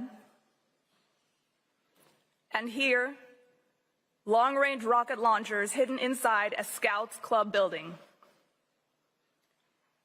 Finally, you can see part of a tunnel that runs for 4 kilometers, including nearby the Erez crossing, which is adjacent to Israel. Gaza's infrastructure has certainly been harmed during the conflict. However, South Africa would have the court believe that Israel is deliberately and unlawfully destroying homes without cause, but harm caused to lawful military objectives and harm caused as a result of Hamas's actions is not evidence of genocide. South Africa also alleges that Israel has waged an assault on Gaza's health system. What South Africa has neglected to bring before the court, however, is the overwhelming evidence of Hamas's military use of such hospitals. Hamas militants retreated to Rantisi Hospital in Gaza on October 7th with hostages from Israel, whom they then held in the basement. In the slide before you, you will see a militant going into Quds Hospital with an RPG. Hamas fired at IDF forces from near and from within the Quds Hospital. At Shifa Hospital, Gaza's largest, Hamas managed operations from a closed-off area. Here you can see an opening to the tunnel that ran for hundreds of meters directly under the hospital. Here you can see the weapons found in different wings of the hospital. And here, CCTV footage showing armed militants bringing hostages into the hospital's lobby. More than 80 militants hiding inside another hospital, the Adwan Hospital, surrendered themselves to the IDF. And here, you can see a weapon that IDF forces discovered hidden inside incubators at the hospital. The director of the hospital has admitted that numerous members of hospital staff belong to Hamas's military wing. In the Indonesian hospital in the neighborhood of Jabalia, Hamas forces managed their operations from that hospital until the IDF reached it. IDF forces recovered the bodies of 5 murdered hostages from a tunnel dug underneath the hospital. The list goes on. In every single hospital that the IDF has searched in Gaza, it has found evidence of Hamas military use.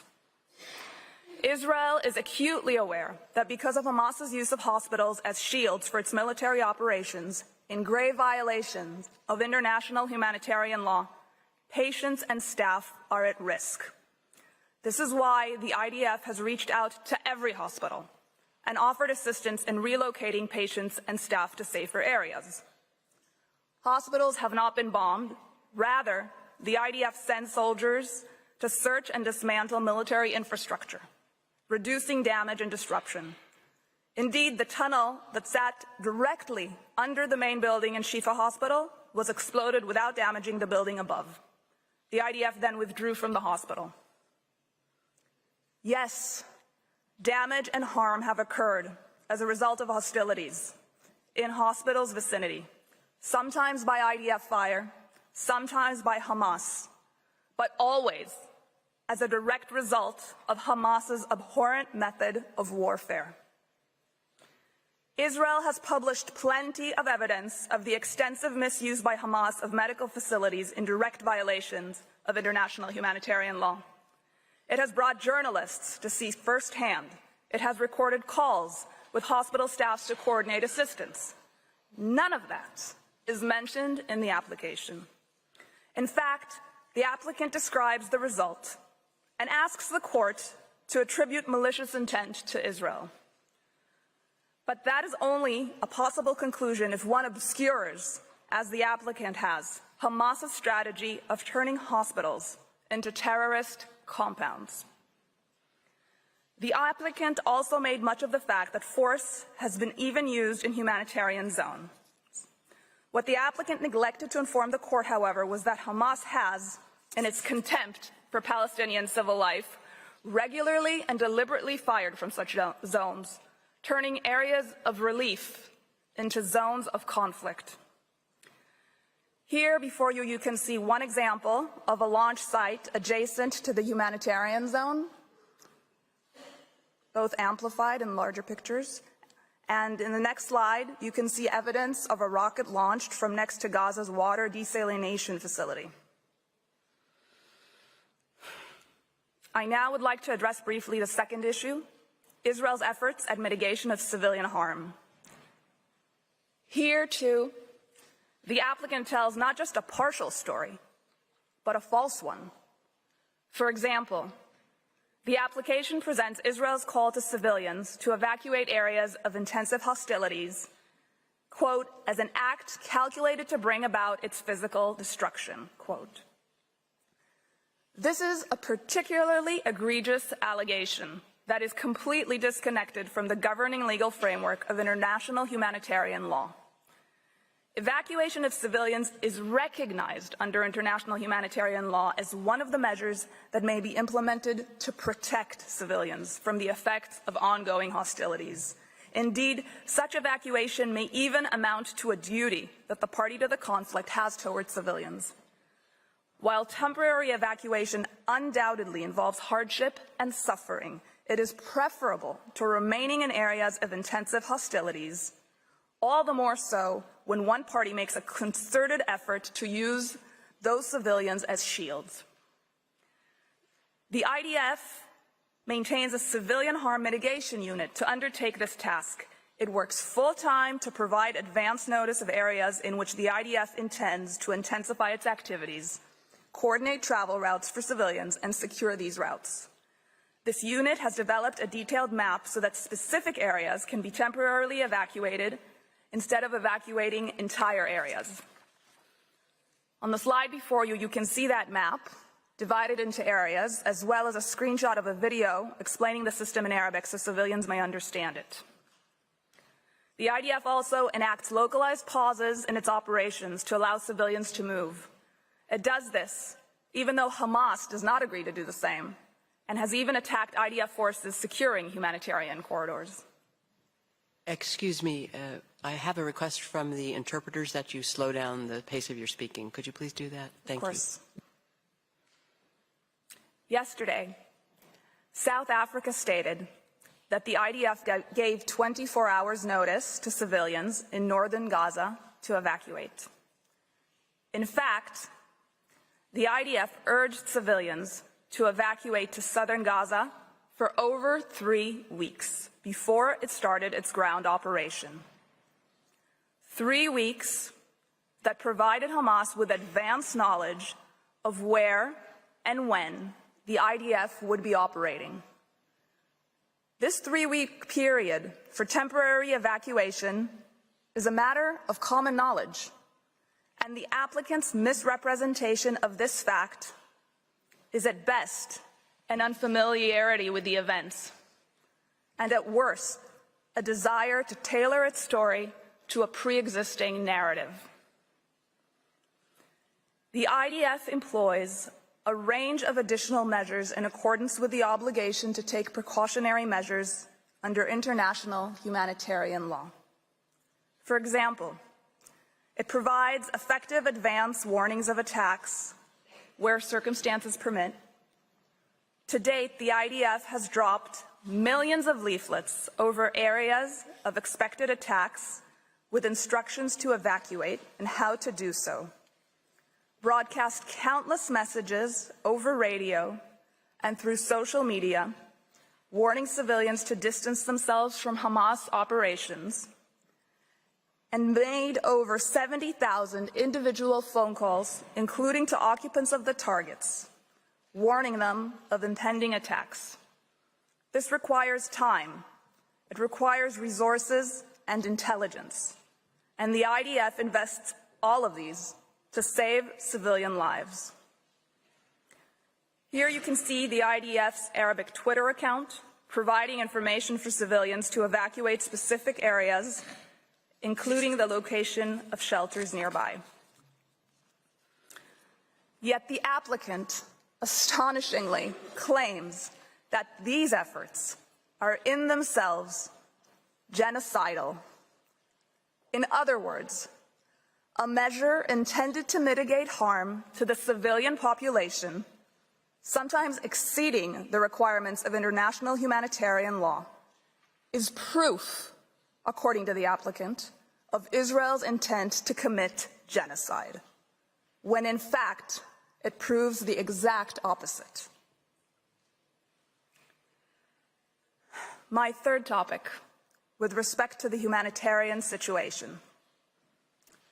Much attention was given by South Africa to this situation.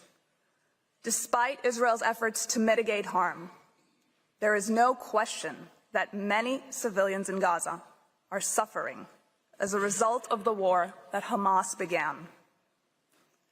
While Israel is seeking to minimize civilian harm, Hamas is doing everything in its power to use the civilian population and civilian infrastructure for its own protection, thwarting humanitarian efforts aimed at alleviating the distress of the civilian population. Further illustration on Hamas's tactics and Israel's efforts can be found in tabs 4 and 9 of the volume provided to the court.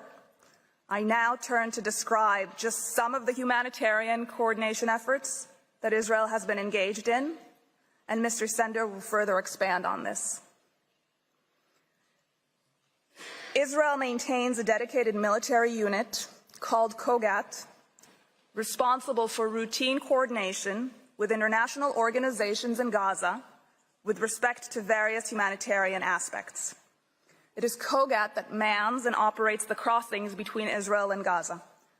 This includes the Erez crossing, through which prior to October 7, almost 20,000 Gazans passed through into Israel daily for work.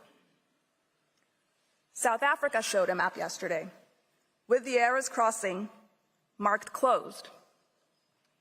What it failed to note is that the crossing was attacked on October 7th by Hamas, which murdered and kidnapped Kogat staff and caused significant damage. Here you can see some of that damage. Nevertheless, Kogat works around the clock to fulfill its role. Its large professional staff run numerous initiatives, of which I will only mention a few. First, Kogat manages a mechanism by which it maintains an up-to-date picture of the needs in Gaza. It does this with the UN, other international organizations, and states, whose representatives sit in Kogat's offices. Kogat uses this monitoring to help donor states and organizations prioritize their aid efforts to fit the evolving situation on the ground. Second, Kogat facilitates the entry of aid into Gaza. Israel has publicly stated repeatedly that there is no limit on the amount of food, water, shelter, or medical supplies that can be brought into Gaza. To increase capacity, Kogat has reopened the Kerem Shalom crossing, as acknowledged by the Security Council in Resolution 2720, despite Hamas putting it under fire. Israel has offered to extend operating hours at the crossing if there is a capacity to receive the goods by international organizations on the Gazan side. Third, Kogat works to reinforce and strengthen medical services. Kogat has facilitated the huge logistical challenge of establishing 4 field hospitals in Gaza, and more are being set up, and 2 floating hospitals. It has facilitated the entry of new ambulances into Gaza, and Israel has even coordinated airdrops of aid over Gaza by Jordan, coordinating these flights with the Israel Air Force operating in Gaza. This, of course, is not to say that nothing more can be done, or that there are no challenges to the humanitarian situation in Gaza. Such challenges exist and change according to the evolving circumstances of the conflict. But it is to say that the charge of genocide in the face of these extensive efforts is frankly untenable. It is an inconvenient truth for the applicant's case, but one of the most significant challenges is the fact that Hamas commandeers consignments into Gaza and controls their distribution. Gazan residents have reported that Hamas is regularly stealing aid at the expense of its own population for the benefit of its fighters. This is a tweet stating that fuel and medical equipment was stolen by purported Hamas members from an UNRWA warehouse. UNRWA later deleted the tweet, perhaps under pressure from the authorities. Here you can see Hamas commandeering an aid truck. And here is another example. Because Hamas for years has used aid consignments to smuggle weapons, security checks of all goods going into Gaza are required, as acknowledged by international humanitarian law. Hamas has time and again hoarded fuel, including during the current conflict, which it uses for military purposes to sustain ventilation in its expansive underground tunnel network and for its continued attacks against Israel. Nevertheless, in coordination with the UN, Israel enables fuel to enter Gaza to service essential infrastructure such as sewage treatment, desalination plants, water pumps and hospitals, and cellular infrastructure for maintaining communication. Israel remains committed to helping international organizations and states involved in the aid effort to overcome these hurdles and consistently increase the amount of aid and services available to the population in Gaza, as will be further described by Mr. Sender. Here, a picture of incubators that the IDF provided to Shifa Hospital. Here, a picture of an ambulance convoy coordinated by COGAT. A picture of consignments. A picture of ambulances, the entry of which was coordinated by COGAT. And finally, more consignments waiting to enter Gaza. Madam President, members of the court, in the time allotted, I have been able to describe only some of Israel's efforts to mitigate civilian harm and to address the humanitarian situation in Gaza.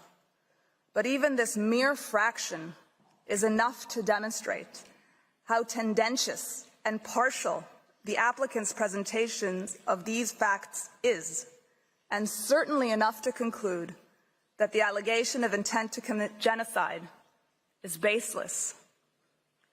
If Israel had such intent, would it delay a ground maneuver for weeks, urging civilians to seek safer space, and in doing so, sacrificing operational advantage?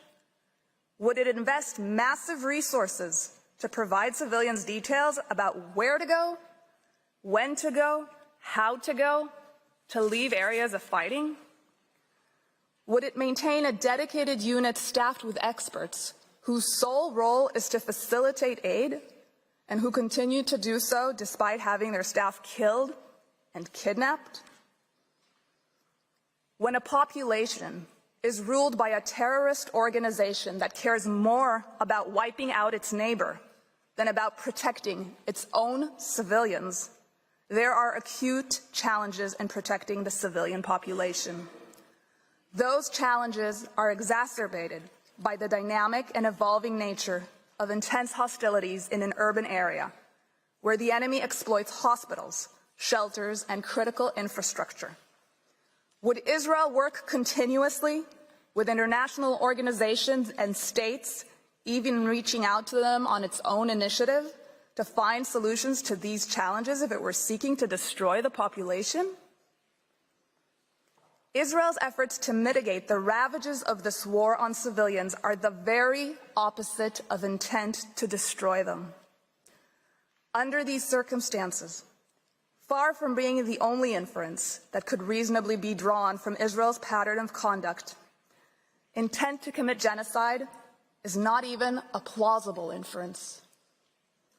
Madam President, members of the court, that concludes my statement. I thank you for your kind attention, and I ask that you now invite Mr. Sender to the podium.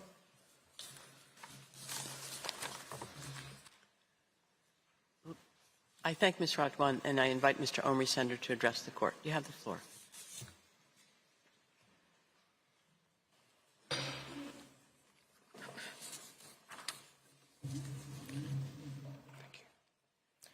Madam President, members of the court, it is an honor to appear before you today on behalf of the State of Israel. It falls to me to address the condition of risk of irreparable harm and urgency. This third condition is, of course, dependent on the two preceding ones. Professor Shaw and Ms. Radwan have already shown that the provisions relied upon by the applicant do not afford even prima facie, a basis on which this court's jurisdiction could be founded. They also showed that the rights asserted by the applicant cannot be regarded as plausible. It follows that the irreparable consequences cannot, in the present case, be caused by the alleged disregard of rights under the Genocide Convention. Again, this is not at all to say that the humanitarian situation arising from the present armed conflict is not grave. Civilians have been severely affected by the hostilities instigated by Hamas. Its systematic strategy of prosecuting war from under and within the civilian population exposes civilians to great risk, and it has brought about great suffering. Israel has done and is doing a great deal to alleviate this suffering in very challenging circumstances. In this regard, the factual account provided by the applicant is once again entirely one-sided. The application and request run no less than 84 pages, but they make hardly any mention of the extraordinary efforts undertaken by Israel and by a host of other states and international actors to improve the humanitarian situation. We again heard virtually nothing from the applicant on this issue yesterday. But this is a critical factor in the request before you. As Ms. Rajuan has shown, it frustrates any attempt to establish the necessary special intent for genocide. It also bears upon the third condition established in your case law. Madam President, members of the Court, we know from your case law that the power of the Court to indicate provisional measures will be exercised only in exceptional circumstances.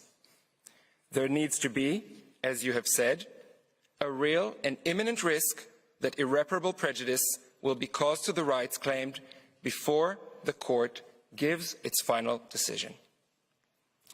Your order in the Myanmar case, in which the Genocide Convention was also invoked, suggests that the adoption, and I quote, of concrete measures aimed specifically at recognizing and ensuring the right, end of quote, of the group in question to exist would mean that irreparable harm and urgency cannot be established.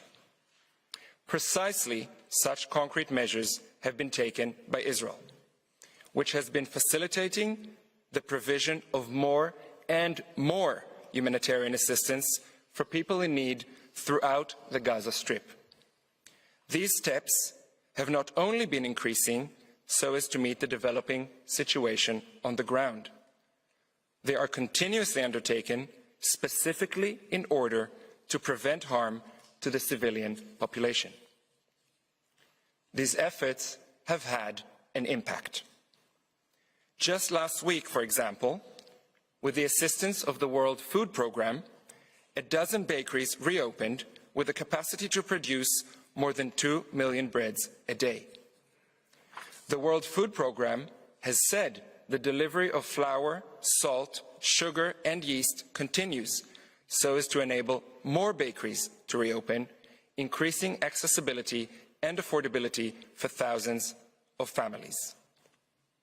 And since the applicant mentioned yesterday the number of trucks entering Gaza each day before and after the war, the accurate average number for trucks specifically carrying food is 70 trucks a day before the war and 109 trucks a day over the last 2 weeks. All this information may be found in your judge's folder. Access to water has also been a priority. As with food supplies, there is no restriction on the amount of water that may enter Gaza. Israel continues to supply its own water to Gaza by 2 pipelines. It facilitates the delivery of bottled water in large quantities, and it repairs and indeed expands water infrastructure that has been damaged by the fighting. An additional water pipe, bringing water into southern Gaza from Egypt, began operating a few weeks ago. Access to medical supplies and services is also growing. Israel has so far facilitated the establishment of 4 field hospitals and 2 floating hospitals. The establishment of 2 more hospitals is underway. Israel is facilitating the entry of medical teams into Gaza, as also vaccinations, including in cooperation with UNICEF. Ill and wounded persons are being evacuated through the Rafah border crossing to Egypt, the United Arab Emirates, Turkey, Qatar, and Jordan. Tents and winter equipment are being distributed as well. The constant delivery of fuel and cooking gas is also facilitated. According to official data, again in your judges' folders, from 8 December, the amount of fuel entering Gaza has doubled and currently stands at 180,000 liters a day. This is a target amount requested by the UN itself. Since 21 December, the amount of cooking gas entering Gaza has also doubled, now standing at an average of 90 tons per day. Details of this kind concerning the various ongoing humanitarian efforts are updated every single day on a designated English website of COGAT, the unit in the Ministry of Defense in charge of monitoring the humanitarian situation. When pressing needs are identified, solutions are soon coordinated. A great effort is indeed invested in eliminating bottlenecks so as to improve the entrance and distribution of aid, notwithstanding Hamas constantly stealing it. As you have heard, a joint operations room involving Israel, Egypt, the United States, and the UN operates daily to solve in real time logistical difficulties. Israel also coordinates with various UN agencies and the ICRC to address their own needs. On 15 December, Israel decided to open its crossing at Kerem Shalom with the express intention to improve and upgrade the delivery of humanitarian assistance to Palestinian civilians in Gaza. That part of the government's decision is in your judges' folder as well. This has eased congestion at the Rafah crossing and helped facilitate the provision of greater amounts of aid. Israel facilitates air routes as well for parachuting aid directly into Gaza. Facilitating a maritime corridor is currently being considered with other states. Madam President, members of the court, again, these are just some examples, but they show that Israel, no doubt, meets the legal test of concrete measures aimed specifically at recognizing and ensuring the rights of the Palestinian civilians in Gaza to exist. It has been the daily work of numerous Israeli officials, of various agencies, to ensure that these and other steps are effectively carried out at a time when they and their families are themselves under constant attack. A determination that the multilateral, large-scale humanitarian effort is lacking, or that scaling up access of humanitarian relief to Gaza would be of no avail, as the applicant would have you believe, should not be made lightly. Madam President, members of the court, 2 additional elements warrant your careful attention. They too suggest that the condition of urgency is not as easily met as the applicant would have you believe.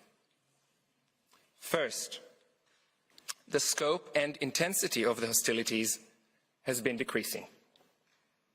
Israel's defense minister said last week that Israeli forces would be shifting from the intense maneuvering phase of the war toward, and I quote, different types of special operations. This statement, made in an interview to international media, is found at tab 16A of the volume submitted. This week, on 8 January, the spokesperson for the Israeli military confirmed that the Israeli campaign had already started a transition to fewer ground troops and fewer airstrikes. The war shifted a stage, he said. As you will see in tab 16B of the volume, he spoke of a new and less intense phase of fighting. He specifically mentioned that Israel will continue to reduce the number of troops in Gaza. 5 brigades, consisting of thousands of soldiers, have already been withdrawn from the territory.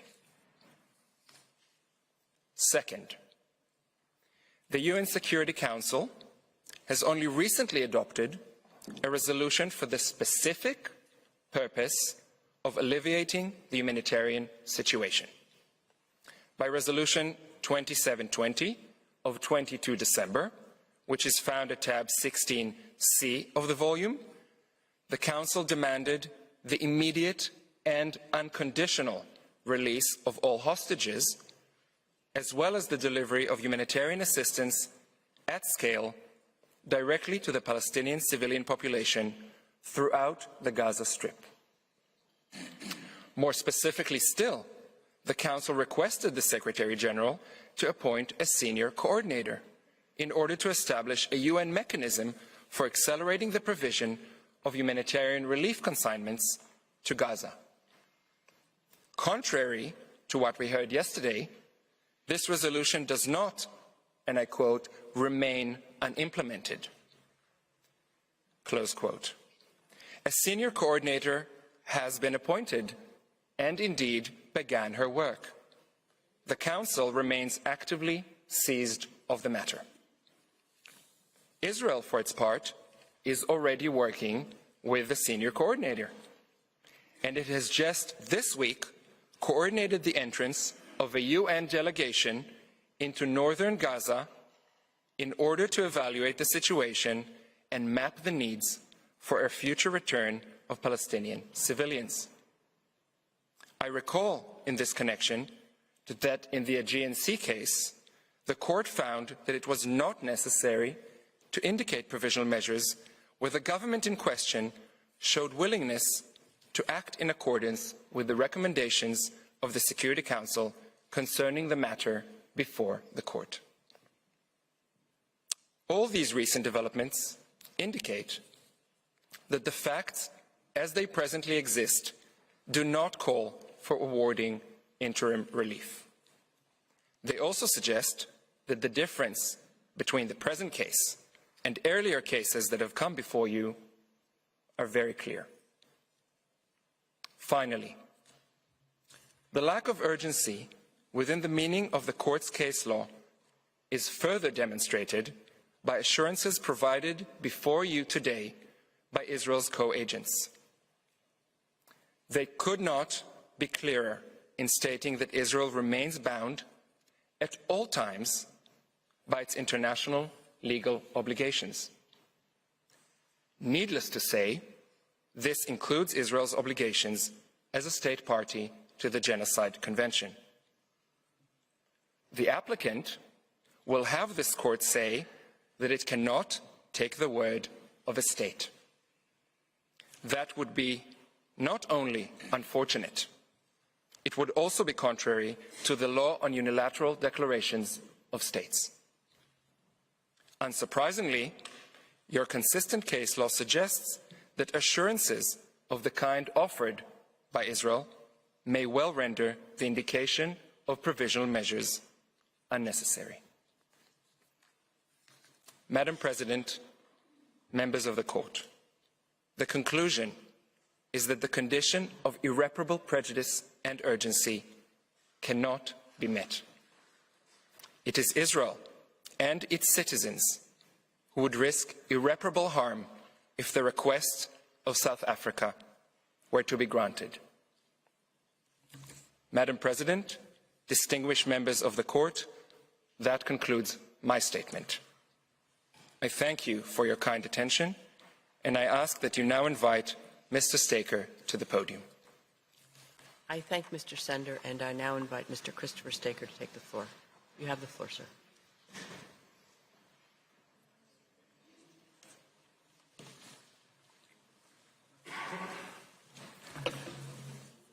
Madam President, Mr. Vice President, members of the Court, it's an honour to appear before you again and to represent the State of Israel. You've now been addressed on why the conditions for provisional measures are not met.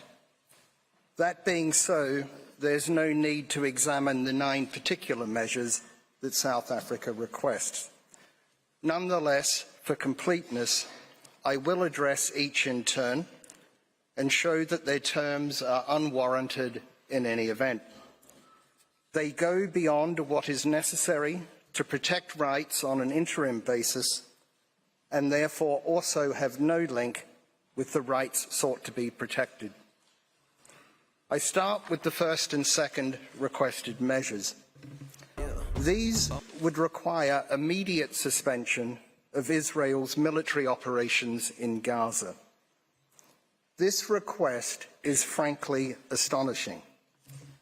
A request is made by a state not party to an ongoing conflict for provisional measures requiring unilateral suspension of military operations by one party to the conflict only, leaving the other party free to continue attacks which it has a stated intention to do.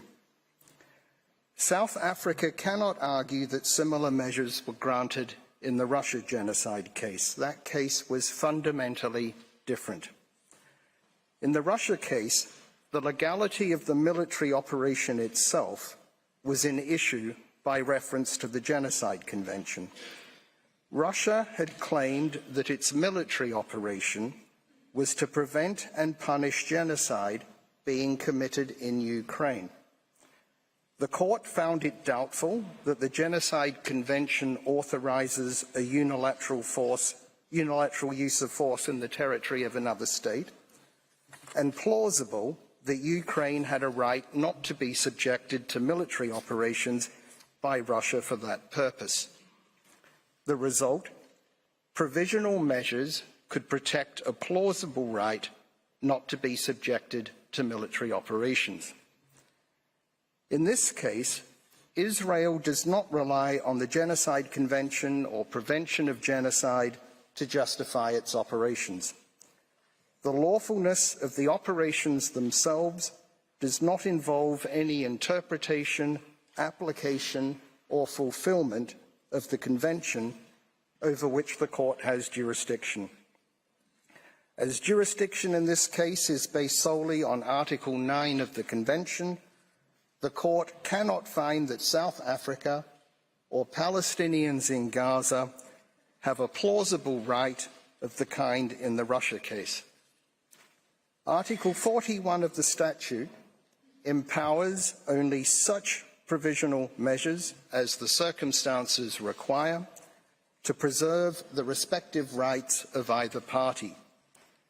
In the Russia case, a suspension of military operations might have been necessary to preserve a right not to be subjected to military operations. But in this case, the right in issue is South Africa's claimed right to ensure observance of the Genocide Convention. It's absurd to suggest that the only way to ensure observance of the Genocide Convention in a military operation is to prevent the operation from being conducted at all, in order, according to South Africa, to secure the humanitarian response and avoid yet more unnecessary death and destruction. That goes beyond preventing genocide. South Africa appears to argue that the military operations as such are genocidal. But how has South Africa established a plausible claim that this is so. Mr. Hassim argued only that it's plausible, quote, that at least some, if not all, of these alleged acts fall within the Convention's provisions. How does at least some acts turn into the military operations as such? The pictures shown yesterday of various individual incidents, whatever they may or may not say about those incidents, are not evidence of the intent of the military operations as a whole. Professor Shaw has addressed you on why the statements of holders of official positions relied on by South Africa do not establish a plausible claim of genocidal intent. The inevitable fatalities and human suffering of any conflict is not of itself a pattern of conduct that plausibly shows genocidal intent. These provisional measures are therefore not within the Court's power under Article 41 of the statute. They go well beyond anything required to preserve the specific rights in issue, namely the observance of the Convention in military operations. They seek instead to shut down the military operations themselves. The requested measures seek to reverse the Bosnia case. When provisional measures were ordered in that case, the armed conflict was still in progress. The allegations in that case were similar to those made in this case. Bosnia and Herzegovina specifically requested a provisional measure requiring Yugoslavia to cease and desist from any and all types of military or paramilitary activities against the people, state and government of Bosnia and Herzegovina. But the Court did not grant it, even though, unlike in this case, an ongoing genocide was said to be in progress on the territory of the very state seeking provisional measures, and both parties to the conflict were parties to the case. The Court said expressly that it refused because such a measure would be for the protection of a right that could not form the basis of a judgment in exercise of jurisdiction under the Genocide Convention. There is no reason to depart from that case law.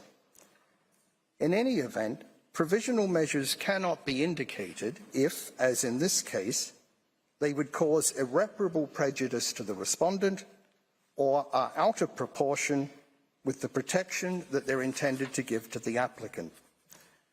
The fact is that provisional measures impose burdens on the party to which they are addressed in order to protect potentially non-existent rights of another party. It would be contrary to the sovereign equality of states for such burdens to be imposed without regard to their effects on the state to which they are addressed. As Judge Abraham said in the Pulp Mills case, in a request for provisional measures, the Court is faced with conflicting rights claimed by the respective parties and cannot avoid weighing those rights against each other. In the Financing of Terrorism Convention case, Judge Tomka said that the Court, when considering requests for provisional measures, is expected to weigh and balance the respective rights of the parties. He went on to note, citing specific examples, that this requirement has been observed in the Court's practice. The Court has made clear in other provisional measures orders that it must preserve the respective rights of both parties. Its established jurisprudence is that Article 41 of the statute, quote, has as its object the preservation of the respective rights claimed by the parties, unquote. That is to say, both parties. The respective rights to be preserved are thus not only the plausible but yet to be determined rights claimed by the applicant, but also the plausible and yet to be determined rights of the respondent to engage in conduct that provisional measures would restrain. Other international dispute settlement fora also balance the interests of both parties when ordering provisional measures. Already a century ago, a mixed arbitral tribunal recognised a principle that the possible injury to the addressee of provisional measures must not be out of proportion with the advantage which the claimant hopes to derive from them.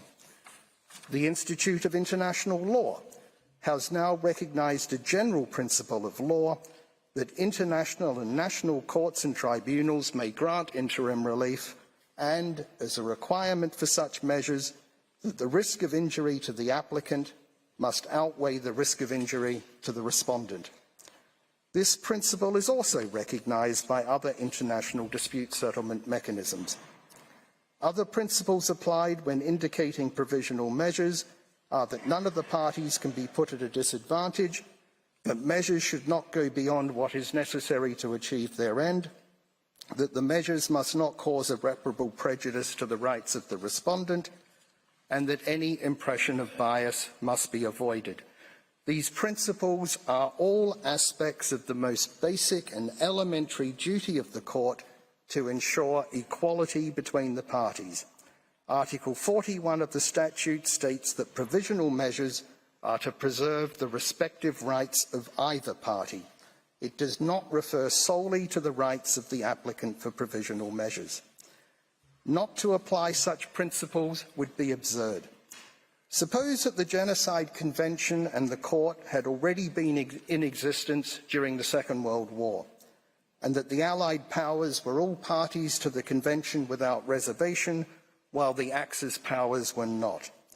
Suppose that a neutral state had brought proceedings against the Allied powers, alleging breaches of the Genocide Convention and their conduct of hostilities, and requesting provisional measures requiring the Allies to cease hostilities immediately, invoking pictures of civilian fatalities and suffering in the war as a plausible claim.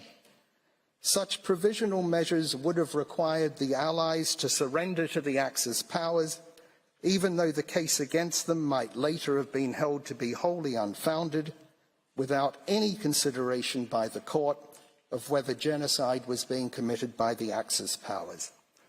Provisional measures must have their limits. Could a provisional measure require a state to change its government or to vote in a particular way in the General Assembly? The answer must be no. Can provisional measures require a state to refrain from exercising a plausible right to defend itself? The answer must be the same. In this case, the balancing of interests must take into account the following. First, Hamas is considered to be a terrorist organization by Israel and other states. Second, it's undisputed that on 7 October, Hamas committed on Israeli territory a large-scale terrorist attack. This is continuing. Third, Israel's right to conduct the military operations in exercise of its right to defend itself has been recognized internationally. Fourth, Israel is committed to complying with international humanitarian law. And fifth, Israel is taking steps to alleviate the humanitarian situation. The co-agents and other counsel have and will address you on this. Sixth, this is not a case where provisional measures could require both parties to a conflict to exercise mutual restraint. They would not be binding on Hamas. Seventh, Hamas has made clear its intention to carry out continuing attacks against Israel and its citizens. Eighth, provisional measures would deprive Israel of the ability to contend with this security threat against it. More rockets could be fired into its territory, more of its citizens could be taken hostage, raped and tortured, and further atrocities could be conducted from across the Gazan border, but provisional measures would prevent Israel from doing anything. Ninth, provisional measures would end attempts to rescue those already taken hostage. 10th, suspension of military operations would give Hamas space to preserve and build its capabilities, enabling it to pose an even greater threat and to use remaining hostages as bargaining chips. If granted, the result would be this: an organization recognized internationally as terrorist has committed a terrorist atrocity in the territory of a state, and a third state now seeks an order from this court that would prevent the attacked state from responding, but which would impose no obligation on those responsible for the attack. The requested measures would not put an end to the conflict, but only to military operations by one party to the conflict. These measures would assist the other party and encourage the commission of further terrorist attacks. In this respect also, the Russia case is fundamentally distinguishable from this case. Provisional measures should be a temporary shield to preserve claimed but as yet unproven rights pending a decision on the merits. Instead, they're being used here as a sword to give an advantage to one party in a conflict over another. The irreparable prejudice to Israel is obvious, so is the lack of proportionality. Madam President, members of the Court, Israel's position is that there is no conceivable basis on which the first two provisional measures could be ordered. I turn then to the third requested measure. This would require Israel to take all reasonable measures to prevent genocide. This is analogous to the first provisional measure in both the Bosnia case and the Myanmar case. There are two further objections to this measure. First, its wording is not confined to the current military operations in Gaza. It's expressed to apply in relation to the Palestinian people generally. This opens the possibility to later claims that actions by Israel having nothing to do with Gaza are in breach of this provisional measure. While the Convention obligation to prevent genocide may not be confined to current operations in Gaza, the subject matter of this case is. There is no justification for the provisional measure to extend beyond the claim itself. This particular objection applies also to the fourth and seventh requested measure. A second objection is that this third provisional measure would impose the same obligation on South Africa as well. No reason is given for this. The other requested provisional measures do not apply to South Africa. Why this one? Is South Africa saying it may fail to comply with its obligation to prevent genocide if not compelled to do so by a provisional measure? Unlikely. Rather, through this provisional measure, South Africa appears to seek a special mandate from the court to act internationally in relation to Palestinian issues on the basis that it seeks to prevent genocide. Indeed, if South Africa's right to bring these proceedings was disputed, South Africa might argue that this provisional measure gives it the right. However, provisional measures cannot confer special mandates on states, and no justification for doing so is established in any event. The third provisional measure should therefore not be granted. I move on to the fourth requested measure. This would require Israel to desist from committing acts within the scope of Article 2 of the Convention. There are fundamental objections to this measure. First, it has no counterpart in the provisional measures ordered in the Bosnia and Myanmar cases. What's the need for this special novel measure? No explanation is given. Second, it uses the word desist, which implies that violations of the Convention by Israel are occurring. It seeks an implied ruling on the merits. In the Bosnia case, you declined to grant a provisional measure requested by Bosnia and Herzegovina that Yugoslavia may cease and desist from all acts of genocide. You should also refuse this request. It's one thing to call on a state to comply with its obligations under the Convention. It's quite another to imply that a state has failed to do so. While provisional measures allow that prejudice to the merits, such an implied finding will tarnish the reputation of the respondent state, which is not only unprincipled, but also unnecessary within the meaning of Article 41 statute to protect claimed rights on an interim basis. Third, this measure refers to acts within the scope of Article 2 of the Convention. Now, although an act is not within the scope of Article 2 unless it's committed with genocidal intent, the proposed wording leaves scope for South Africa subsequently to argue that the words mean only the acts themselves, whether committed with genocidal intent or not. On that interpretation, the effect would be to shut down Israel's military operation. Every killing or wounding of an opposing combatant by Israeli forces, Every collateral civilian casualty, no matter how lawful under international humanitarian law, would be a breach of this provisional measure. Even security checks by Israeli forces of humanitarian aid entering Gaza, in accordance with international humanitarian law as recognised by Security Council Resolution 2720, might be argued to be a breach. The request for this measure should be rejected for the same reasons as the first and second measures. I next address the fifth requested measure.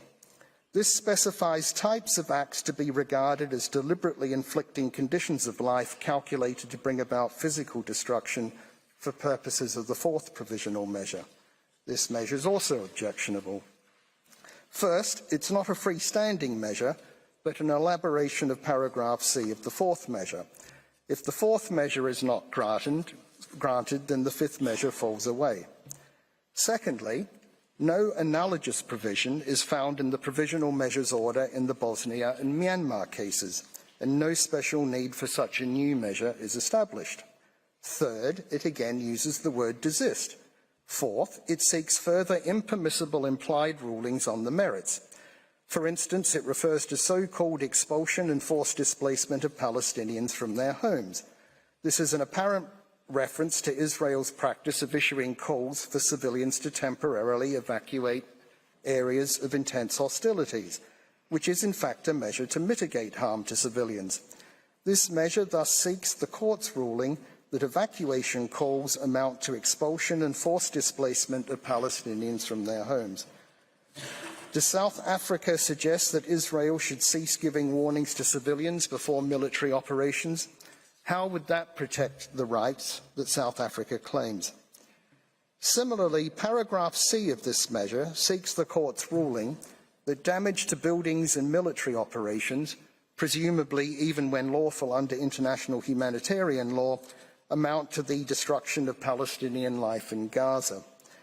Overall, paragraphs A to C of this measure, read together with paragraph C of the third measure, seek the court's ruling on the merits that evacuation calls, the current humanitarian situation and damage to buildings all amount to deliberately inflicting on the group conditions of life within the meaning of Article 2C of the Convention.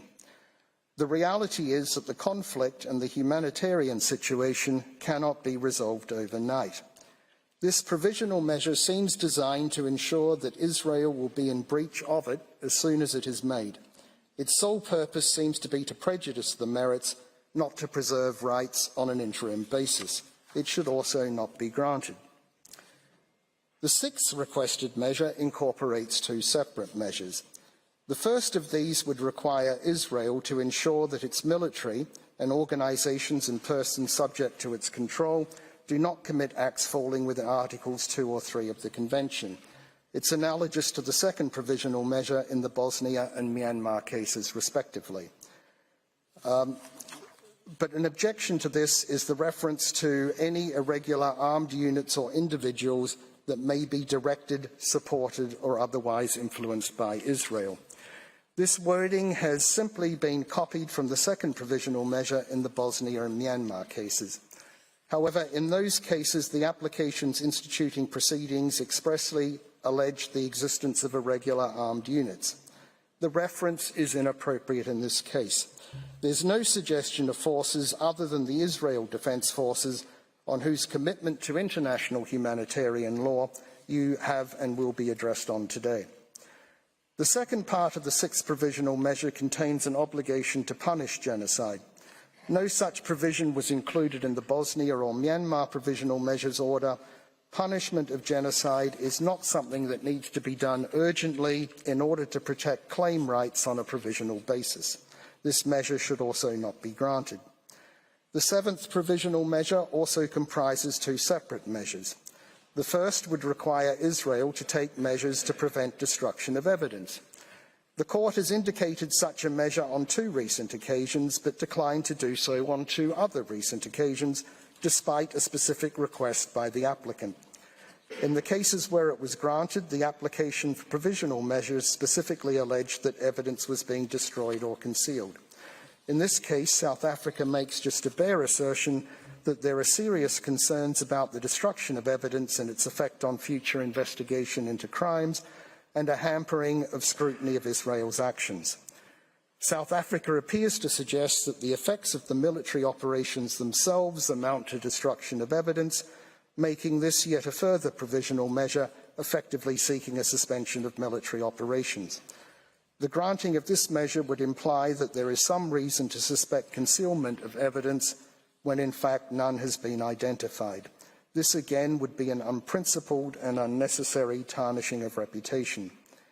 The second part of this measure would require Israel not to impede access to Gaza by fact-finding missions, international mandates and other bodies. However, it is noted first that access to Gaza from Egypt is under the control of Egypt. Secondly, Israel has no obligation under international law to allow access from its territory into Gaza. Thirdly, a provisional measure to this effect was requested by the applicant in the Myanmar case, and it was not granted by the court. The need for this measure has not been established. The eighth requested measure would require Israel to submit regular reports to the court on measures taken to give effect to the provisional measures. Provisions for such reports were made in 2 recent provisional measures orders, but on 4 other occasions it was refused, despite being specifically requested by the applicant. This shows that such measures are not routinely granted. They've been granted occasionally when specific action has been indicated. In Armenia versus Azerbaijan, the court said that a report was necessary in view of the specific provisional measures it's decided to indicate, and in light of the undertakings made by the agent of Azerbaijan. South Africa does not justify the inclusion of such a measure. There is no shortage of publicly available Israeli material and reports about the present situation in Gaza. Finally, the 9th requested measure is a non-aggravation measure. On 2 recent occasions, such a measure was specifically requested by the applicant but not granted by the court. Again, such a measure is not the norm, and again, South Africa does not justify its necessity. Provisional measures for non-aggravation have been indicated in cases where both parties have been directly involved as actors in the facts of the case, and the provisional measures have always applied equally to both parties. Thus, in Myanmar, the court declined to grant such a measure. An obligation of non-aggravation cannot fairly be imposed on only one party to a case, or only one party to a conflict. If the proposed measure was granted, South Africa would remain free to aggravate its claim dispute with Israel, and Hamas would not be impeded from escalating the conflict with Israel. The only purpose of this provisional measure appears to be to prevent Israel from responding to any such escalations. Again, there's no justification for this measure. Madam President, members of the court, that concludes my arguments on the inappropriateness of the specific measures requested by South Africa. I thank you for your careful attention.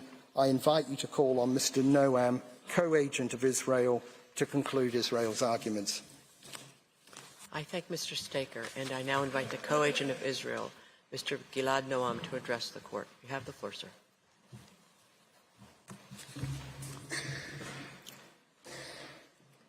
Madam President, members of the court, Counsel have shown that the applicant has failed to make the case for the indication of provisional measures. More specifically, 1, the court lacks prima facie jurisdiction, as the applicant has not shown any dispute between itself and the respondent at the time the application was submitted. Indeed, it tried to mislead the court into believing that one had existed. 2, the applicant has failed to meet the condition of plausible rights to be protected in the present circumstances. 3, the simple reality is that the events which are the subject of these proceedings are occurring in the framework of a war instigated by Hamas, governed by the legal framework of international humanitarian law. They do not fall within the remit of the Genocide Convention. 4, the standard of irreparable harm and urgency is not met either. Israel is constantly taking concrete steps together with others, to address the humanitarian situation in Gaza. 5. Finally, we have shown that each of the provisional measures sought are unwarranted and prejudicial. All this requires that we give attention to two fundamental matters arising from these proceedings. The first is that the applicant seeks to portray an image of Israel as a lawless state that regards itself as beyond and above the law. The applicant paints an image of Israel as a state in which the entire public service, military, and society have in concert discarded Israel's long-standing commitment to law and morality and become singularly consumed with destroying an entire population. That is patently false. I can attest to that firsthand as the Deputy Attorney General for International Law. In this position, I regularly advise the government on issues of international law, including humanitarian law. This has not changed since October 7th. The conflict with Hamas poses serious operational and legal challenges. In conducting close-quarter urban combat while mitigating harm to the surroundings, in seeking to put a stop to Hamas military use of hospitals while minimizing disruption of medical services, in helping civilians leave areas of the most intense fighting while Hamas forces them to stay in the line of fire, in facilitating the provision of aid when that aid is constantly stolen by Hamas to sustain its military efforts, in balancing humanitarian considerations with the need to act forcefully against an adversary that still fires rockets deep into our country and holds our citizens hostage. As the authority responsible for international law advice to Israel's government and cabinet, I can attest that in contending with these challenges, Israel remains committed to international law.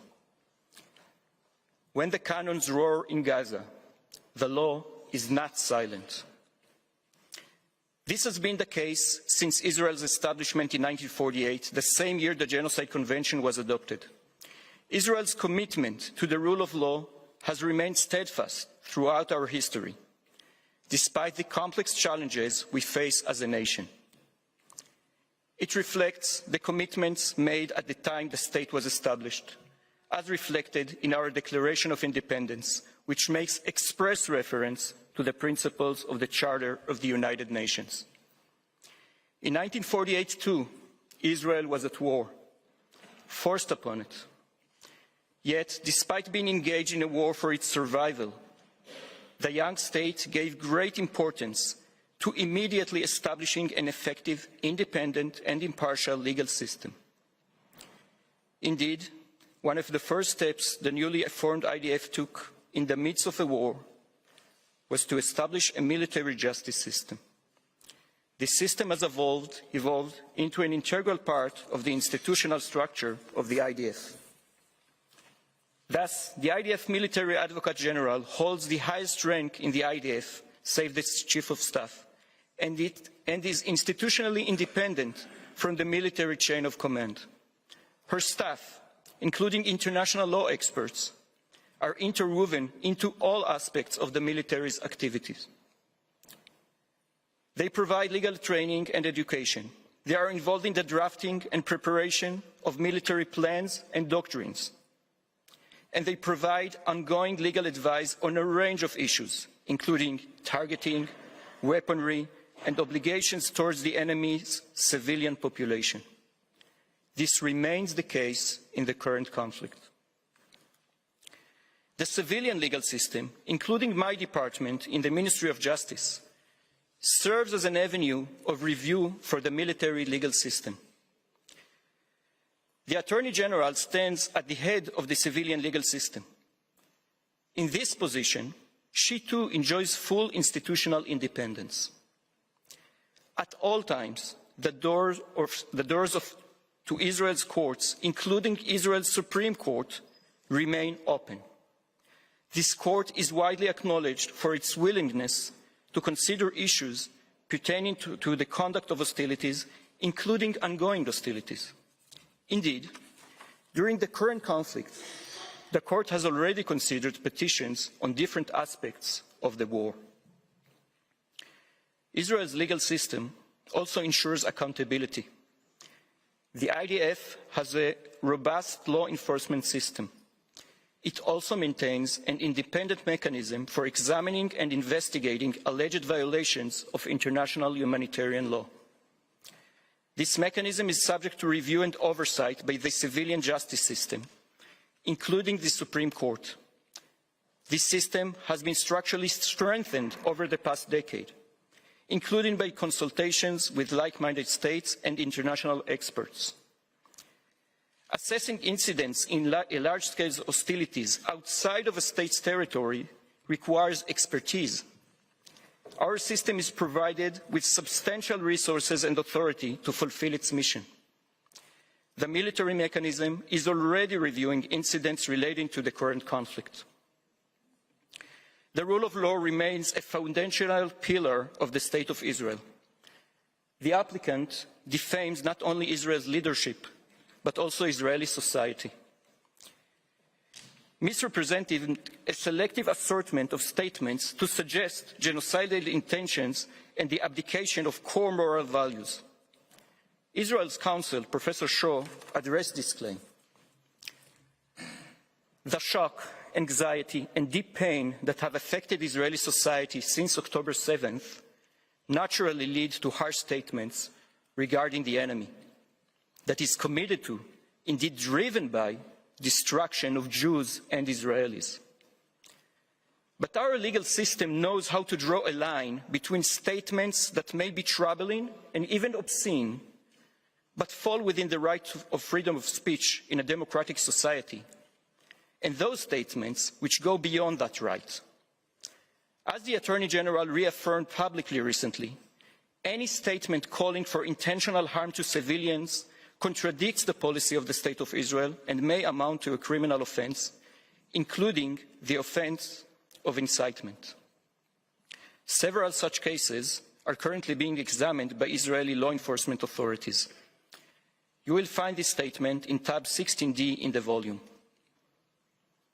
Madam President, members of the Court, a second general matter we alluded to is the broader implications of this application for Israel and the wider international community. As we have shown, this case concerns a large-scale armed conflict with tragic consequences for civilians on both sides. Yes, there is a heart-wrenching armed conflict, but the attempt to classify it as genocide and trigger provisional measures is not just unfounded in law. It has far-reaching and negative implications that extend well beyond the case before you. Ultimately, entertaining the applicant's request will not strengthen the commitment to prevent and punish genocide, but weaken it. It will turn an instrument adopted by the international community to prevent horrors of the kind that shocked the conscience of humanity during the Holocaust into a weapon in the hands of terrorist groups who have no regard for humanity or for the law. If ever resort to force in self-defense against an enemy hiding behind civilians can be portrayed as genocide and trigger provisional measures, an inevitable tension will be created between the Genocide Convention and states defending themselves against the ever-increasing capacities of terrorist organizations. Doing so would also signal to terrorist organizations that they can commit war crimes and crimes against humanity and then exploit this court to obtain protection. For us, provisional measures would lead to a perverse situation. It would effectively allow Hamas to continue attacking the citizens of Israel, to hold 136 hostages in unbearable conditions, to keep tens of thousands of displaced Israelis from returning to their homes, and essentially to promote its plan to massacre as many Israelis and Jews as it can.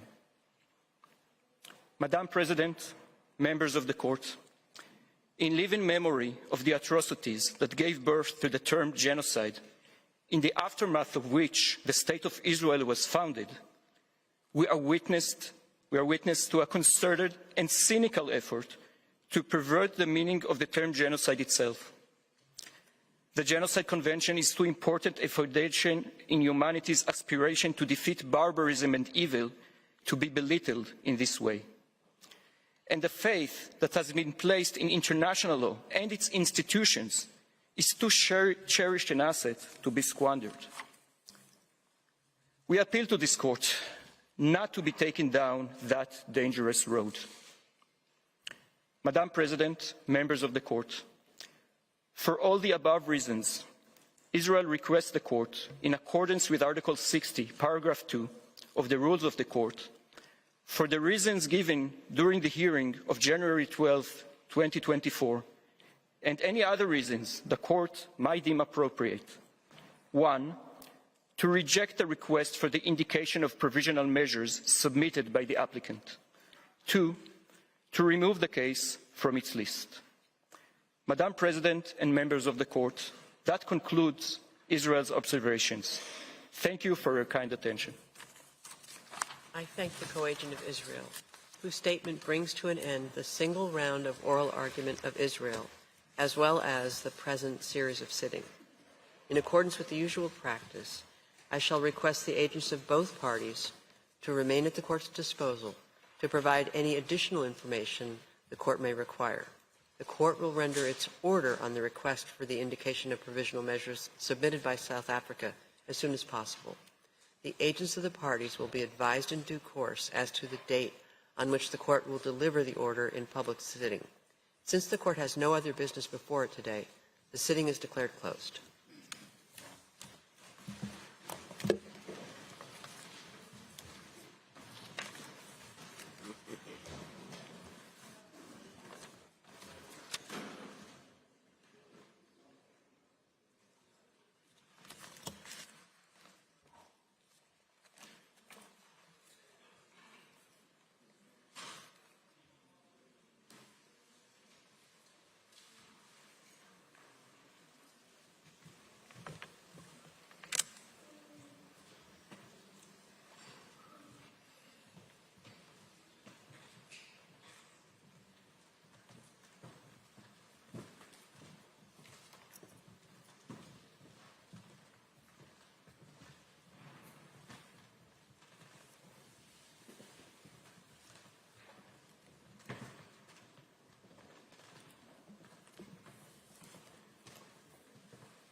Parties will be advised in due course as to the date on which the court will deliver the order in public sitting. Since the court has no other business before it today, the sitting is declared closed. And that brings to a close day 2 of the hearings at the International Court of Justice in The Hague in the Netherlands, sometimes referred to as the world's top court. So if you're just joining us, it is just past 12 GMT, 1 p.m. in The Hague, and yesterday we heard South Africa make its case that Israel is committing genocide against war in Gaza, and today, over the last few hours, we have heard Israel's robust defense that it is emphatically not committing genocide and that the court does not need to order provisional measures for Israel to stop its war in Gaza. Now the judges will deliberate. We don't know how long that will take. We expect it could take weeks, although South Africa has required emergency measures. So could it be shorter? Yes, it could be. We don't know.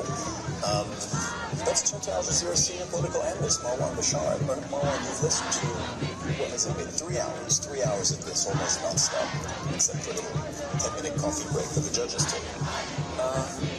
I suppose the question right now is, what in your view were the weakest and the strongest arguments that Israel made in its defense?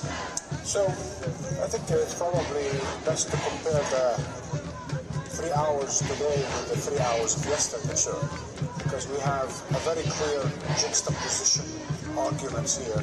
And in fact, both teams have followed the same logic in terms of the various aspects of this case that they want to tackle separately by needing separate lawyer of sort.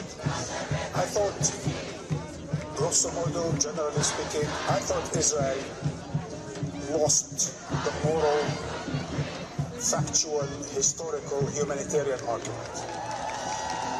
Just because of the way the situation has unraveled the last 3 months, just the sheer death, industrial killing in Gaza, the sheer victims and humanitarian catastrophe in Gaza, I think works in favor of the Palestinians. There's absolutely no doubt about that. Israel's attempts at fixing the situation as if Hamas is the perpetrators of human rights violations in Gaza.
My name is Jenab Ben-Shikun. I'm the Europe coordinator of the Palestinian National BDS Committee.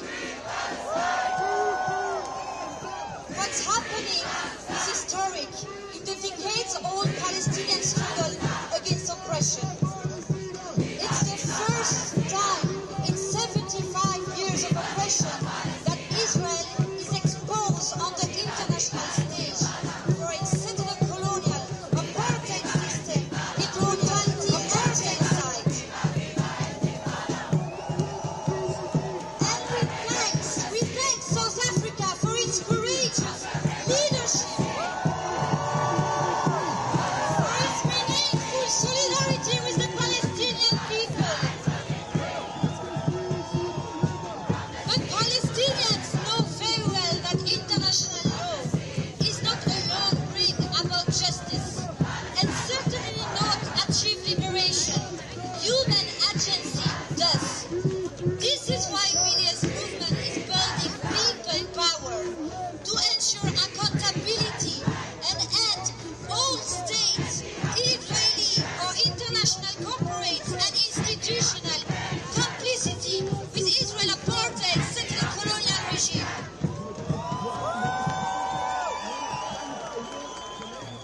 This is what we need, more pressure.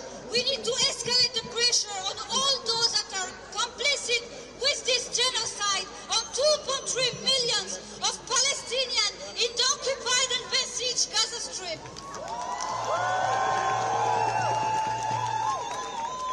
We need to ensure that this system of oppression that has lasted for 75 years is to be dismantled. So let's continue to escalate the pressure.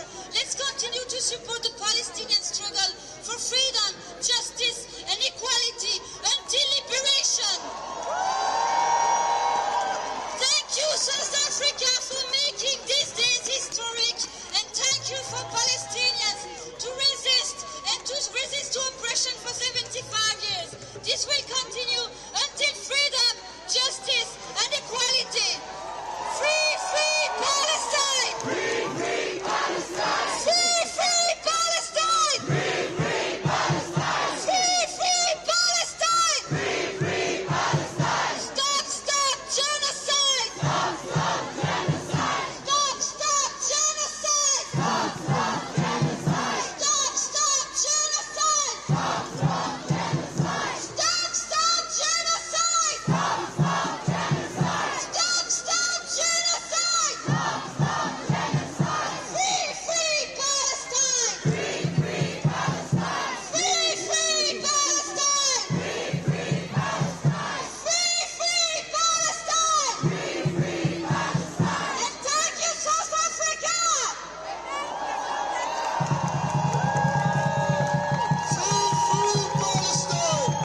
spoke to me.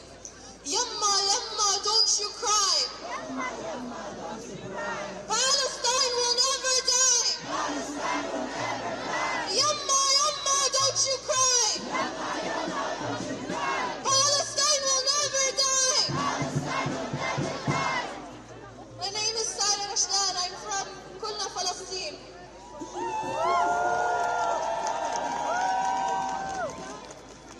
And today I want to talk to you about our next actions as a group, as a collective group, globally, all of our efforts today. This has been a historic moment for Palestine, and we thank South Africa from the bottom of our hearts that they spoke up.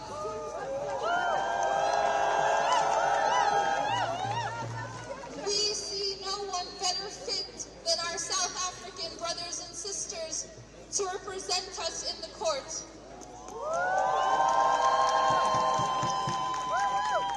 But now I want to talk to you about the next actions, our next global actions. We cannot stop now. It is our efforts that eventually brought Israel to the ICJ.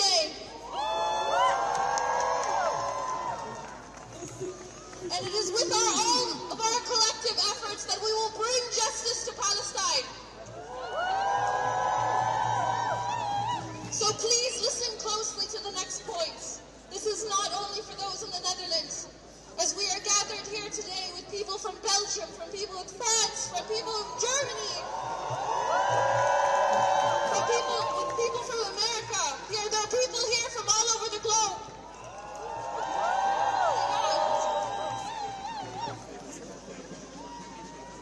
I want to talk to you about a list of instructions from the Gaza group. This is a group of activists, both from inside Gaza and from the exile. They are asking us to take these following steps. And I hope that the media is now listening. Please listen closely to the next points. Number 1. Exert pressure on governments most complicit in the genocide, with a primary focus on the United States.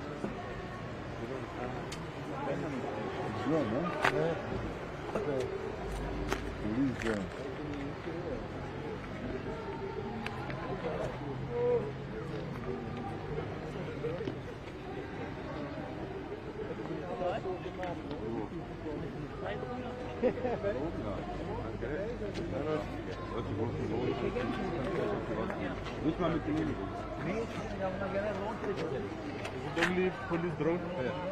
Only allowed to fly. You can fly yours. Yeah? Can you fly yours? No, not allowed. Not allowed? No. Also the big ones, only by police. Okay, all right. Nobody can fly. So the big drone over here. Over the yes. It's impossible. Yeah, sure. The national key train.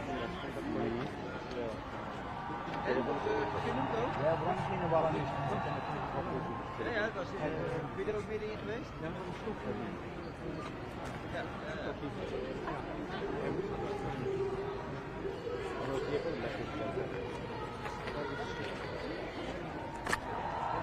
je kan niet te hoog gaan.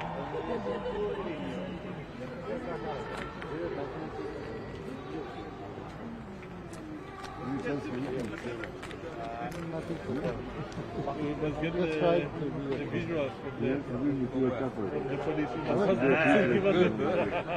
Do you have to order? No. You can ask them and we get them. Security. Oh yeah. Ja, zo'n dingetje dit. Het werkt niet in Italy. Nee, dit is een groot ding.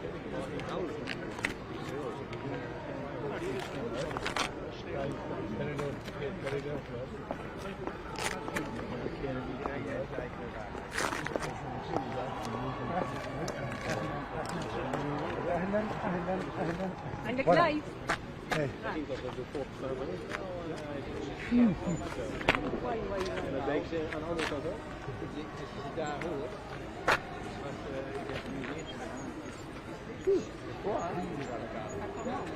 Come on, allez.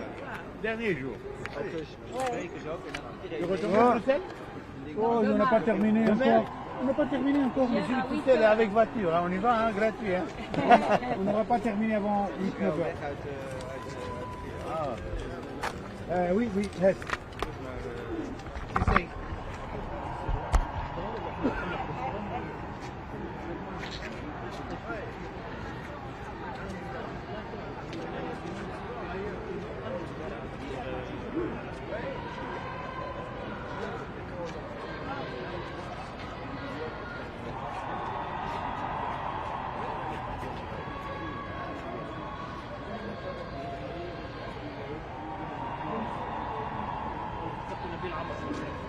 لا في شخصيات لا انا كنت نبيل عمر سياسي وانا ذكرت مع مين اللي جاي؟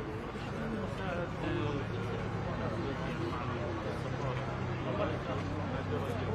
مع وكيل وزاره ومساعد وزير مساعد مين في شخصيات في مساعد مساعد قاعد كنسه ليش شخصيات غير ايوه عارف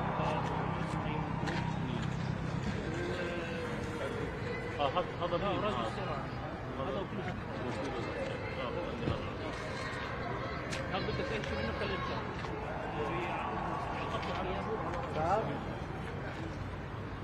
בסדר, יש לך תפריט, רק תכתוב את כל הדברים לחפש את כל השיחות שלי, כל הדנים, העולם, כל מה שהיה. אתה רואה אולי טירית?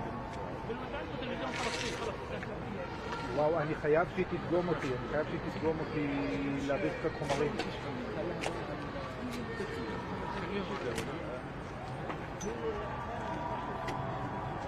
איריס, תגידי, מתי אני יכול לרוץ? יש לי זה 5 דקות של חומרים לכתבה. אני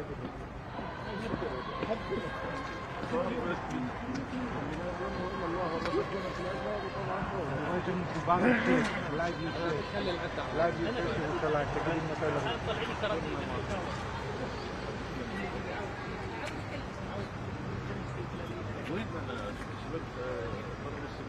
Sorry. أنا عطلته على الوحدة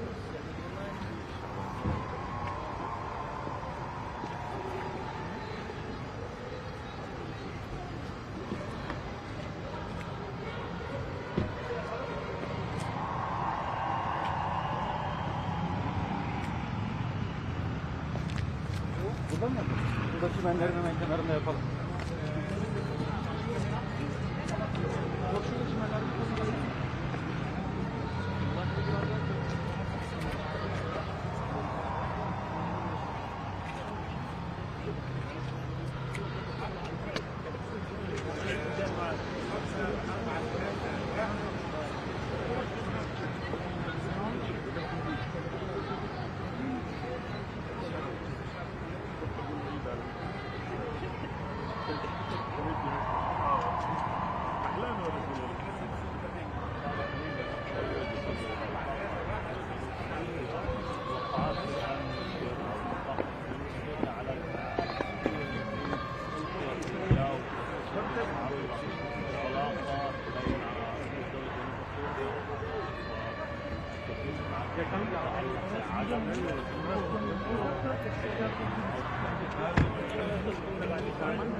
Buradan yapalım. Bence şurası ama Güney Afrikalılarına Selman. Güney Afrikalılar neredeler? Getirdiler mi? Siz de çatışmayalım. İşte biz kenarda yapsak daha iyi. Şurada yapsak. Şöyle de tamam. Olur.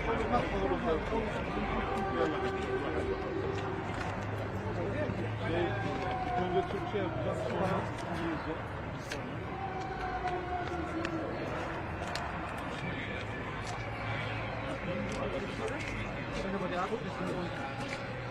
The Turkish delegation, deputy member and he's the head of the justice group in the Turkish parliament.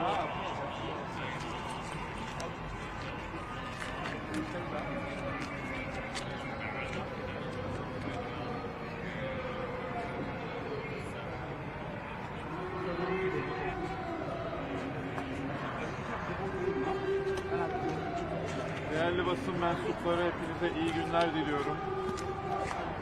Güney Afrika Cumhuriyeti'nin İsrail aleyhine 1948 tarihli Birleşmiş Milletler Soykırımın Önlenmesi ve Cezalandırılması Sözleşmesi'nin ihlali gerekçesiyle Uluslararası Adalet Divanı'na açtığı dava kapsamındaki ihtiyadi tedbir taleplerine ilişkin duruşmalar İsrail tarafının sunumuyla az önce tamamlandı.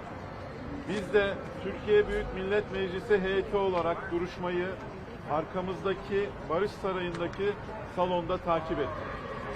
Duruşmaya uluslararası camia tarafından gösterilen yoğun bir ilgi mevcut. Dünya kamuoyunda da farkındalığın arttığını görüyoruz. Uluslararası Adalet Divanı'na Güney Afrika Cumhuriyeti tarafından yapılan başvuruyu memnuniyetle karşıladığımızı bir kez daha ifade ediyoruz. Başlayan bu sürece olan desteğimizi Türk halkı adına bir kez daha beyan ediyoruz. Bu sürecin mümkün olan en kısa sürede tamamlanmasını istiyoruz. Güney Afrika Cumhuriyeti divandan aynı zamanda İsrail'in Gazze'ye yönelik saldırılarını durdurmasını içeren ihtiyadi tedbirlere hükmetmesini talebinde bulunmuştur. Bu başvuru çerçevesinde Uluslararası Adalet Divanı'nın İsrail'in Gazze'ye yönelik saldırılarını durdurmasını içeren geçici tedbir kararı almasını da bekliyoruz. Davanın mümkün olan en kısa sürede tamamlanmasını temenni ediyoruz. Divanın bu konudaki değerlendirmelerini titizlikle yapacağına inanıyoruz. Alınacak kararın takipçisi olacağız. Meseleyi yakından takip etmeye devam edeceğiz. Tabiatıyla Filistin meselesi adil bir siyasi çözüme kavuşturulmadan bölgemizde kalıcı barış ve istikrarın tesisinin mümkün olamayacağını artık herkes görmelidir. Hepinize teşekkür ediyorum.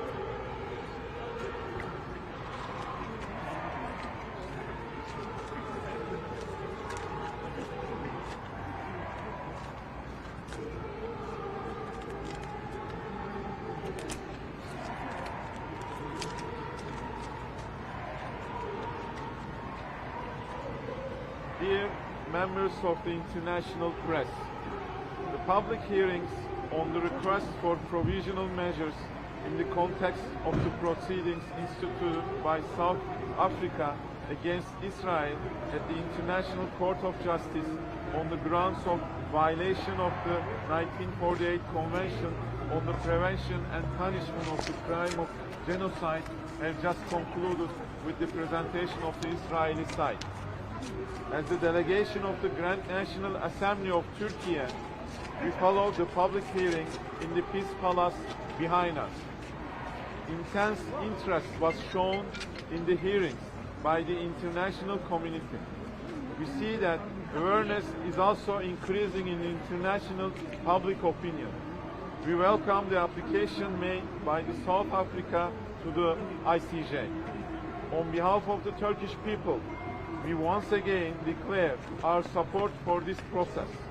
We would like this process to be completed as soon as possible. As South Africa had also requested the court to grant provisional measures requiring Israel to cease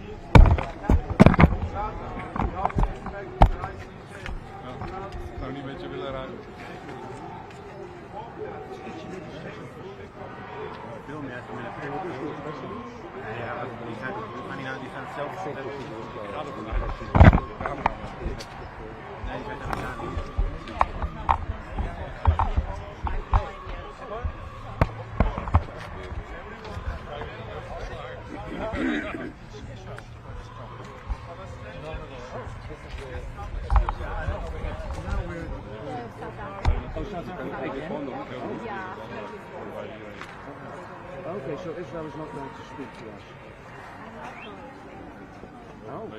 Oh, dan ga ik naar huis. Ja, ja. Wil je kijken hoe ze spreken met deze dag? Eén keer per... Ik weet het. En als het Zuid-Afrika... Ik dacht dat Israël...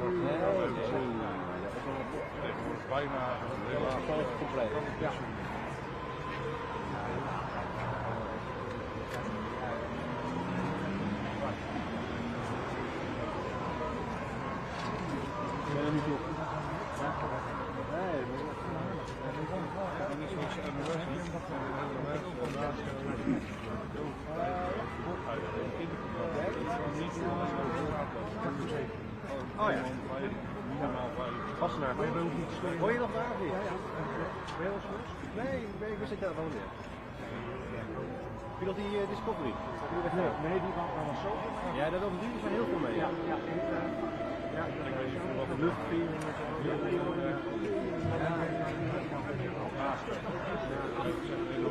Dat is een duur meer.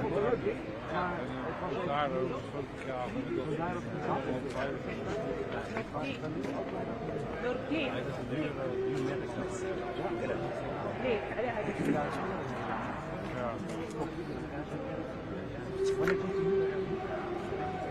Eén komt wel.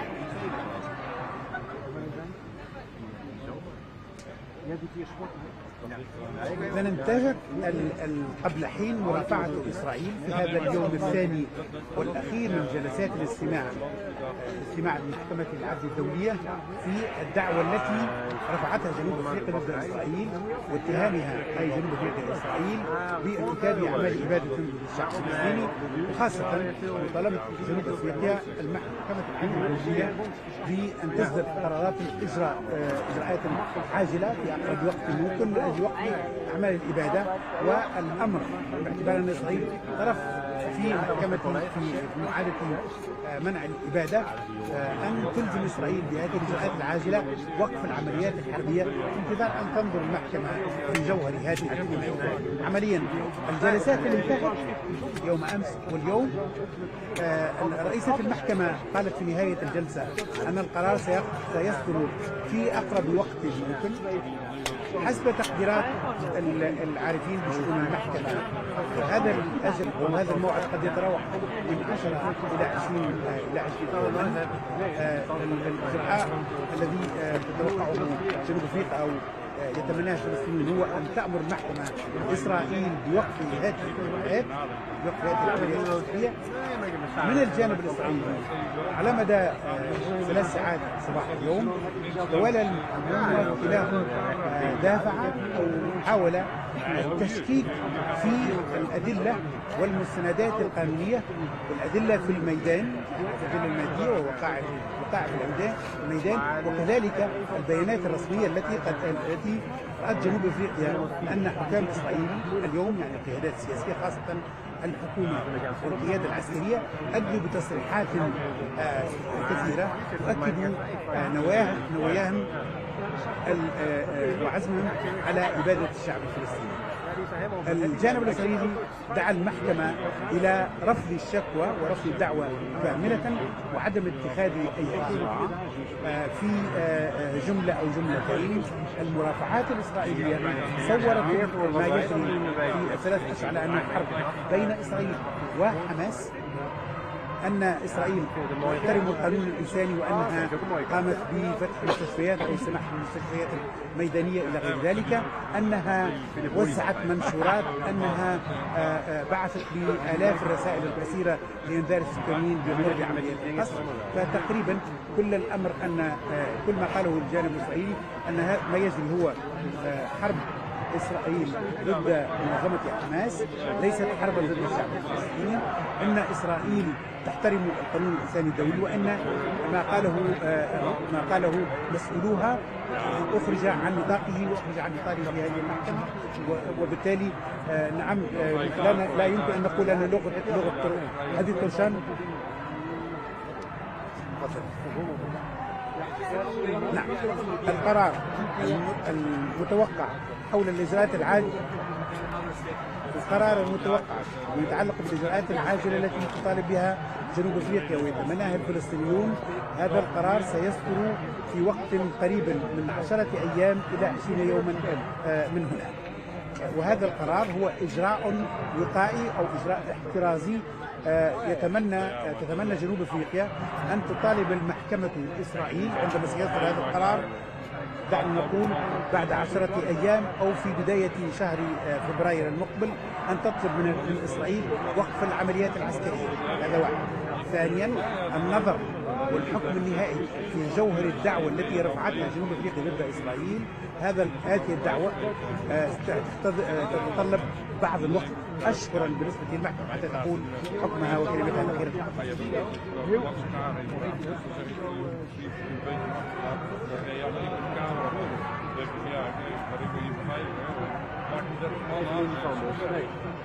Ja, oh, echt goed willen, ja.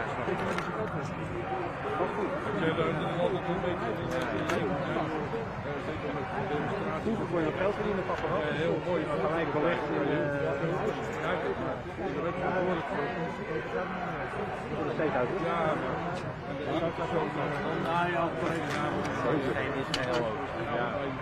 het zou dom zijn als ze er niet zo bij gaan.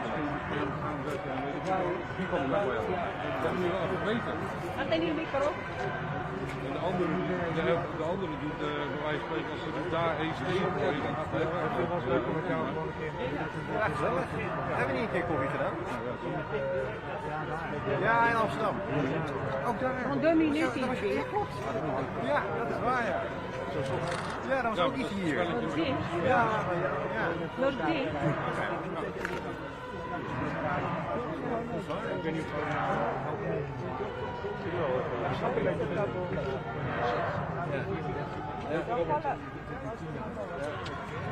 valt mee aan.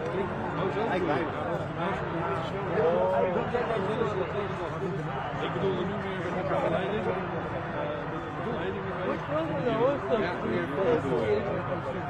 Ja.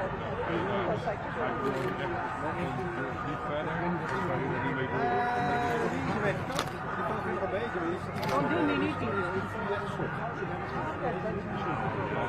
is ook binnen.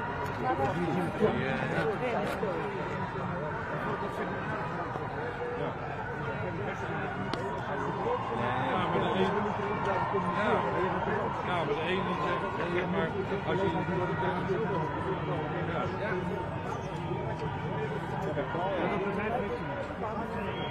ja, procent doet het nu. Is er eentje? Ja, eigenlijk is het niet. Procent doet het. Ja, en dan eigenlijk twee fouten hebben we nodig. En dan mag je het gebruiken. Heel erg grote kaart, denk je wat maar je weet dat vroeg van. Ja. Ja. Dat vrouw weet ik niet, maar ik weet wel dat die bent. Nee.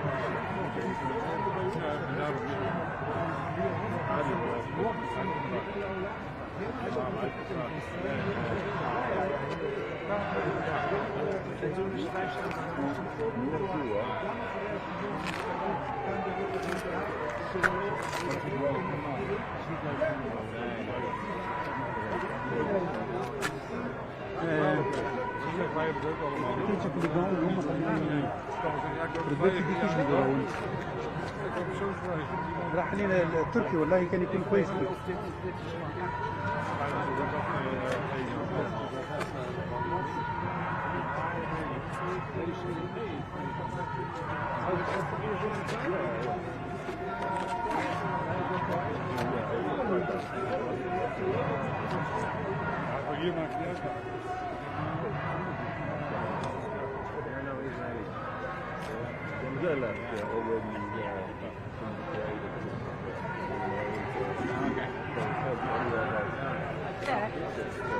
زيدك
Why? Because it's God.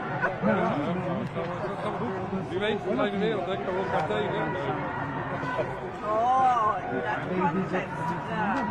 You know, I used to. I was his favorite child.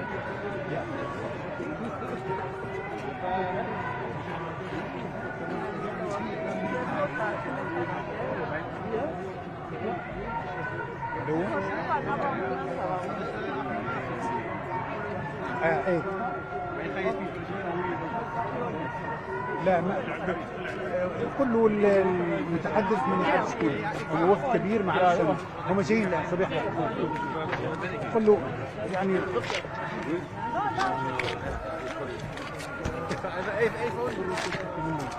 انا شاد الميكروفون بدي اكتب لكم انا شاد الميكروفون شكرا لحظه شويه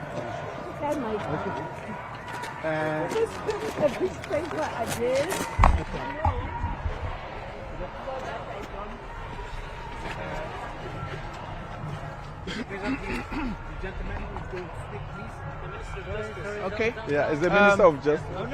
The tall gentleman will Good afternoon, ladies and gentlemen. Welcome to the press conference for South Africa. With me to my immediate left is the Minister of Justice and Correctional Services for the Republic of South Africa. He's flanked by the Director General for International Cooperation, Mr. Zain Dango, and the Director General for Justice and Constitutional Development, Dr. Mashabane. Over to you, Minister Lamola.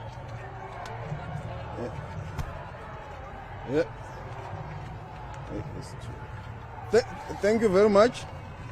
Today we have heard Israel's purported justification before the ICJ. Some of the points made are astonishing and are not backed by facts and the situation on the ground. Israel suggests that the Genocide Convention is primary for their protection and because of that is not capable of violating its own provisions. The state of Israel today has failed to disprove South Africa's compelling case that was presented before the court yesterday. We stand by the facts, the law, and all the evidence we have submitted yesterday. And we believe and stand very confident that those facts, the law, still are in violation of the Genocide Convention.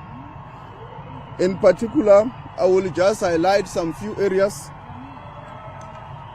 The State of Israel, in its response to the statement read out by senior Israel political and military civilian society leaders, Israel tells the court that these statements are simple rhetorical and we should not ascribe them any importance.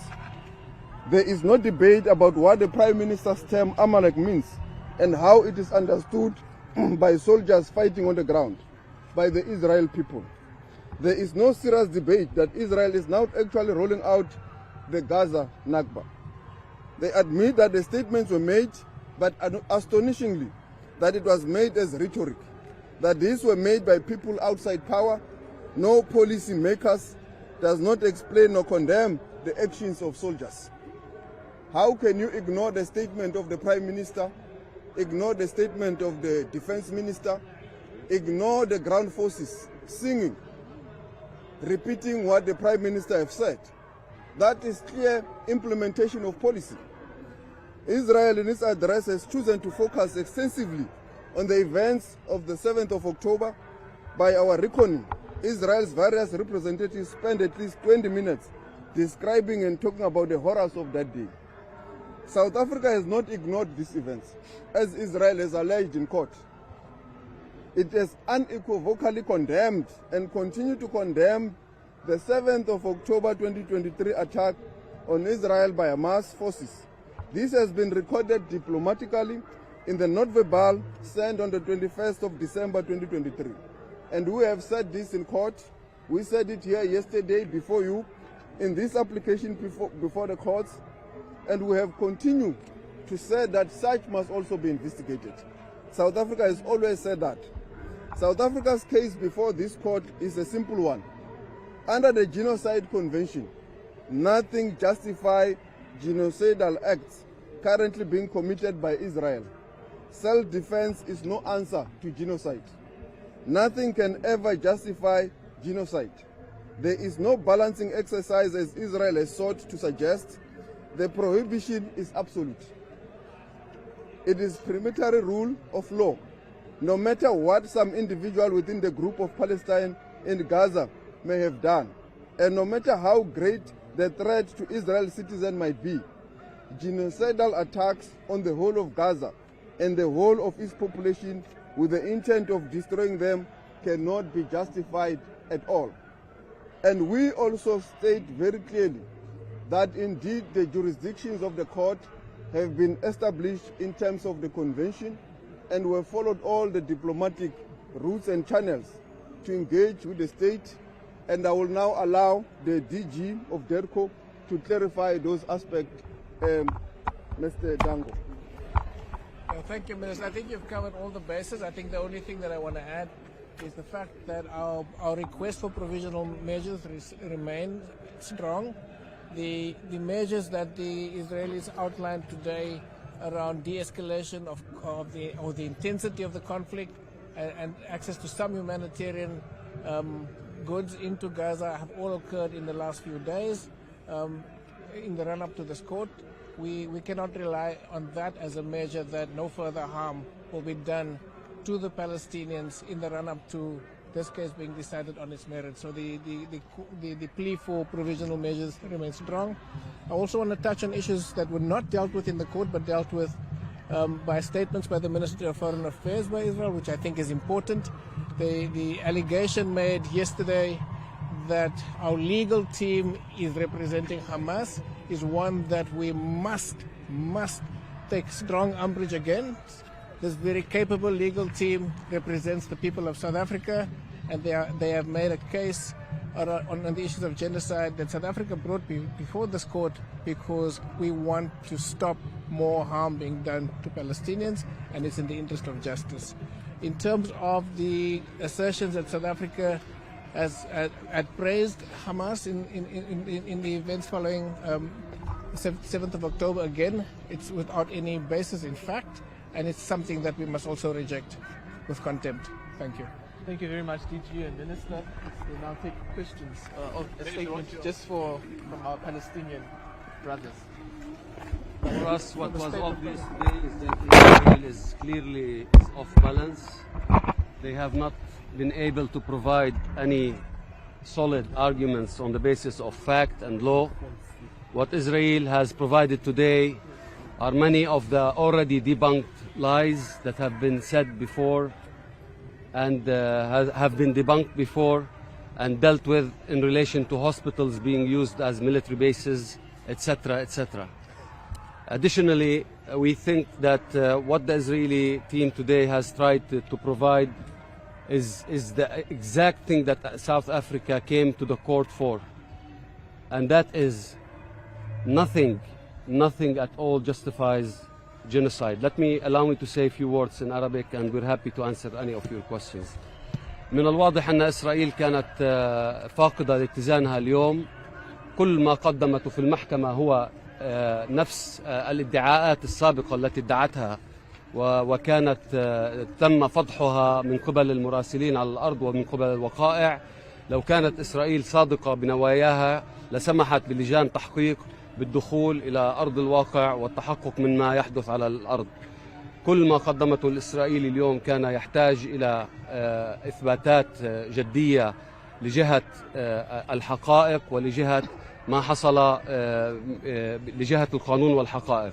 إسرائيل تفتقد اليوم لكثير مما تحتاجه، وحاولت تبرير ما جرى من جرائم وارتكابها لجريمة الإبادة الجماعية ضد شعبنا في غزة باليوم تماما كما عكس ما سعت إليه جنوب أفريقيا في هذا الصدد. شكرا. Say again? What's your reaction to the airstrikes against the Houthis overnight? Well, we think this. Our reaction was that we have warned that this would be escalating, and escalating in the region and beyond. And unfortunately, states have chosen to escalate rather than hold Israel accountable and end its atrocity at the Palestinian people. Minister, can we ask you the same question? Your reaction to the airstrikes and the Houthis overnight? Thank you. I think Ammar has said it. I think we always believe that the use of force is never wise, and we hope that all states would act in a way that will de-escalate tensions in the region. The last thing we need now is a regional conflict. What about the fact that Israel has a strong dispute between South Africa and Israel, and there was trying to communicate with South Africa before this case? I think we will let the judges decide about whether we have concretized the dispute. We feel that we have concretized the dispute, that the fact that there is a dispute when we have said it in so many forums that this is a genocide, and they have said it's not, and we've also followed all the diplomatic channels. I think the minister has touched on that in his statement. Did they try to reach out? We followed the normal diplomatic channels. Minister, Israel says that if the ceasefire is ordered, it will have to abide by that and be unable to protect itself from attacks by Hamas. Hamas has said will continue. Isn't that true? No, it is not true, because as I stated earlier on, we have condemned the actions of Hamas, and that they must also desist from any form of civilian attack. And we have also stated that should also be investigated by the relevant authorities and the UN bodies. But we do believe very strongly, and it's not just South Africa. On the 10th of January, the Director General of the World Health Organization stated that WHO has cancelled about 6 planned missions to the northern Gaza since the 26th of December. And there have been many organs of the UN that have stated the same, that they cannot provide humanitarian aid to the people of Gaza. The only way to do so is for a permanent ceasefire in the area. And do you feel optimistic after this morning's hearing by Israel, or worried by it? We remain confident that we have presented a compelling case, forensically detailed by our lawyers, and the state of Israel has dismally failed today, except to say that certain words were rhetoric and certain actions can be minimized by the fact that they've allowed humanitarian aid. We all know there was no such. The organs of the UN have stated as such, and it's not South Africa saying this. No, anyone. The UN says they can't provide humanitarian aid because of the ongoing bombing. So we remain confident that the court has a compelling facts from South Africa, and the law is on our side. The jurisprudence of the court has been very clear with regards to there cannot be any justification for genocide. Mr. Minister, does Hamas is a terrorist organization in your point of view? What have you said? Hamas is a terrorist organization. Oh, okay. South Africa, like many other countries in the South, has not declared Hamas as a terrorist organization. That does not mean we condone what Hamas has done. The fact that other jurisdictions have declared them a terrorist organization does not mean that we should do the same. You see that Hamas is active in places like Qatar and Turkey formally. In South Africa, they are not active. They don't have any bases there, which has been claimed as well. We engage with all Palestinian stakeholders. We have the colleagues here from the Palestinian state. We've got Mr. Ammar Hijazi, who's the Vice Minister for Foreign Affairs in Palestine, and I don't know if you'd like to comment on that as well, but from our perspective, I've just given you that perspective. Yeah? Just a question about the journalists. You know that Israel killed more than 112 Palestinian journalists, and those not militants, absolutely, and some of them lost even full of them families and homes and something like. Israel delegation today did not mention for this. Is that right? Yeah, I mean it's the disingenuousness of their legal team for selectively saying that we did not mention certain things which we have mentioned, including the condemnation of the 7th of October. They deliberately did not mention the fact that your colleagues have been killed in combat. Not only them, a civilian population, kids are not going to school for the past 3 months. The United Nations personnel, all that cannot be justified as an act of defense. It cannot be justified under any circumstances, in any prevailing circumstance. So we believe that we have indeed presented a compelling case to the court, and the court will indeed, in due course, be able to intervene for the people of Palestine. Mr. Minister, in terms of that support, have you received any other? Have you Mr. Minister, no, I'm talking. Minister, have you received any support, particularly in the Middle East? There's a concern that the countries in the Gulf region, DG, are not really supporting this, and this was expected that the Middle East countries will be first to bring this kind of a matter here at The Hague. Well, the Organization of Islamic States have all endorsed what South Africa has done in terms of bringing this to the ICJ. The Arab League 2 days ago has also endorsed what South Africa has done. We know that Jordan is thinking of supporting more than just providing a statement of support. And in addition, we've got 14 other countries from across the other regions of the world that have also endorsed South Africa, from Malaysia, from Turkey, Indonesia, Brazil, and we've got a long list that we can share with you on that. Mr. Minister, Hamas still hold many hostages. Do you think that South Mr. Africa, Israel supports Mr. Minister, Hamas still hold many hostages. Do you think that they stick to the international law as well? I think they must. They must stick to international law. Holding of any civilian hostages is not part of any system. And you have heard us yesterday.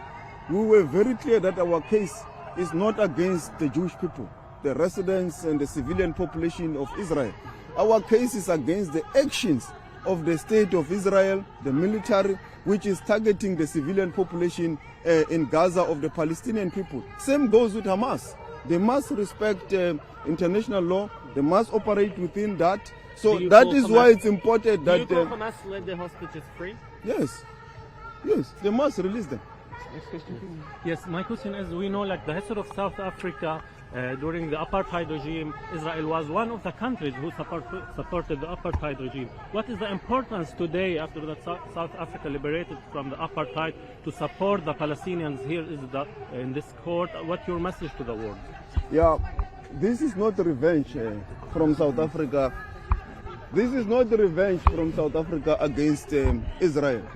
We are standing on a principle that any apartheid state anywhere in the world has been declared as a crime against humanity. So it will never be allowed to happen anywhere, and that is a UN convention. So we are here to protect the rights of the people of Palestine in Gaza. So it has got nothing to do with our revenge to the people of Israel. And as I've said yesterday, one of the first treaties our founding president has signed was the Genocide Convention, because we acceded to it in 1998, shortly after our democracy. But we are here to assert the rights of the Palestinian people and also to assert international rule-based law. Thank you. That concludes our press conference. What are you eating alone, man?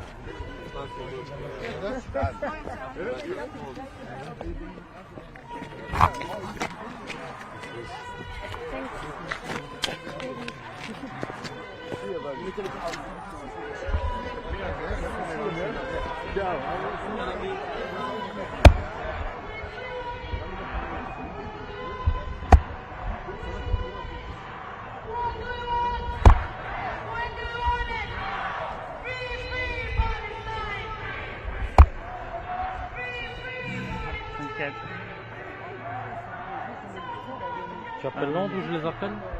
Non, je vais les appeler. Okay. Oh.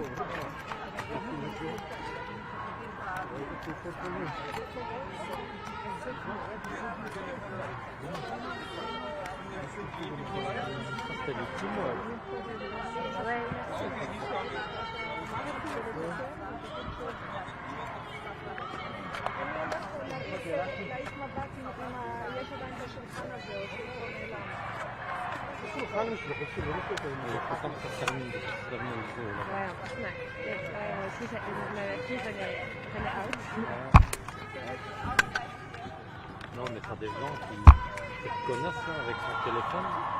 Elle est comme ça, quoi, devant. Apparemment, elle a été super agressive avec les clients. Apparemment, quoi? Elle a été super agressive aussi avec l'équipe presse de la Chine. Ah, Elle leur a dit qu'elle était sous opération. ah ouais? Puis la laissait pas faire ses jeux. Non, mais elle va devant et tout le monde.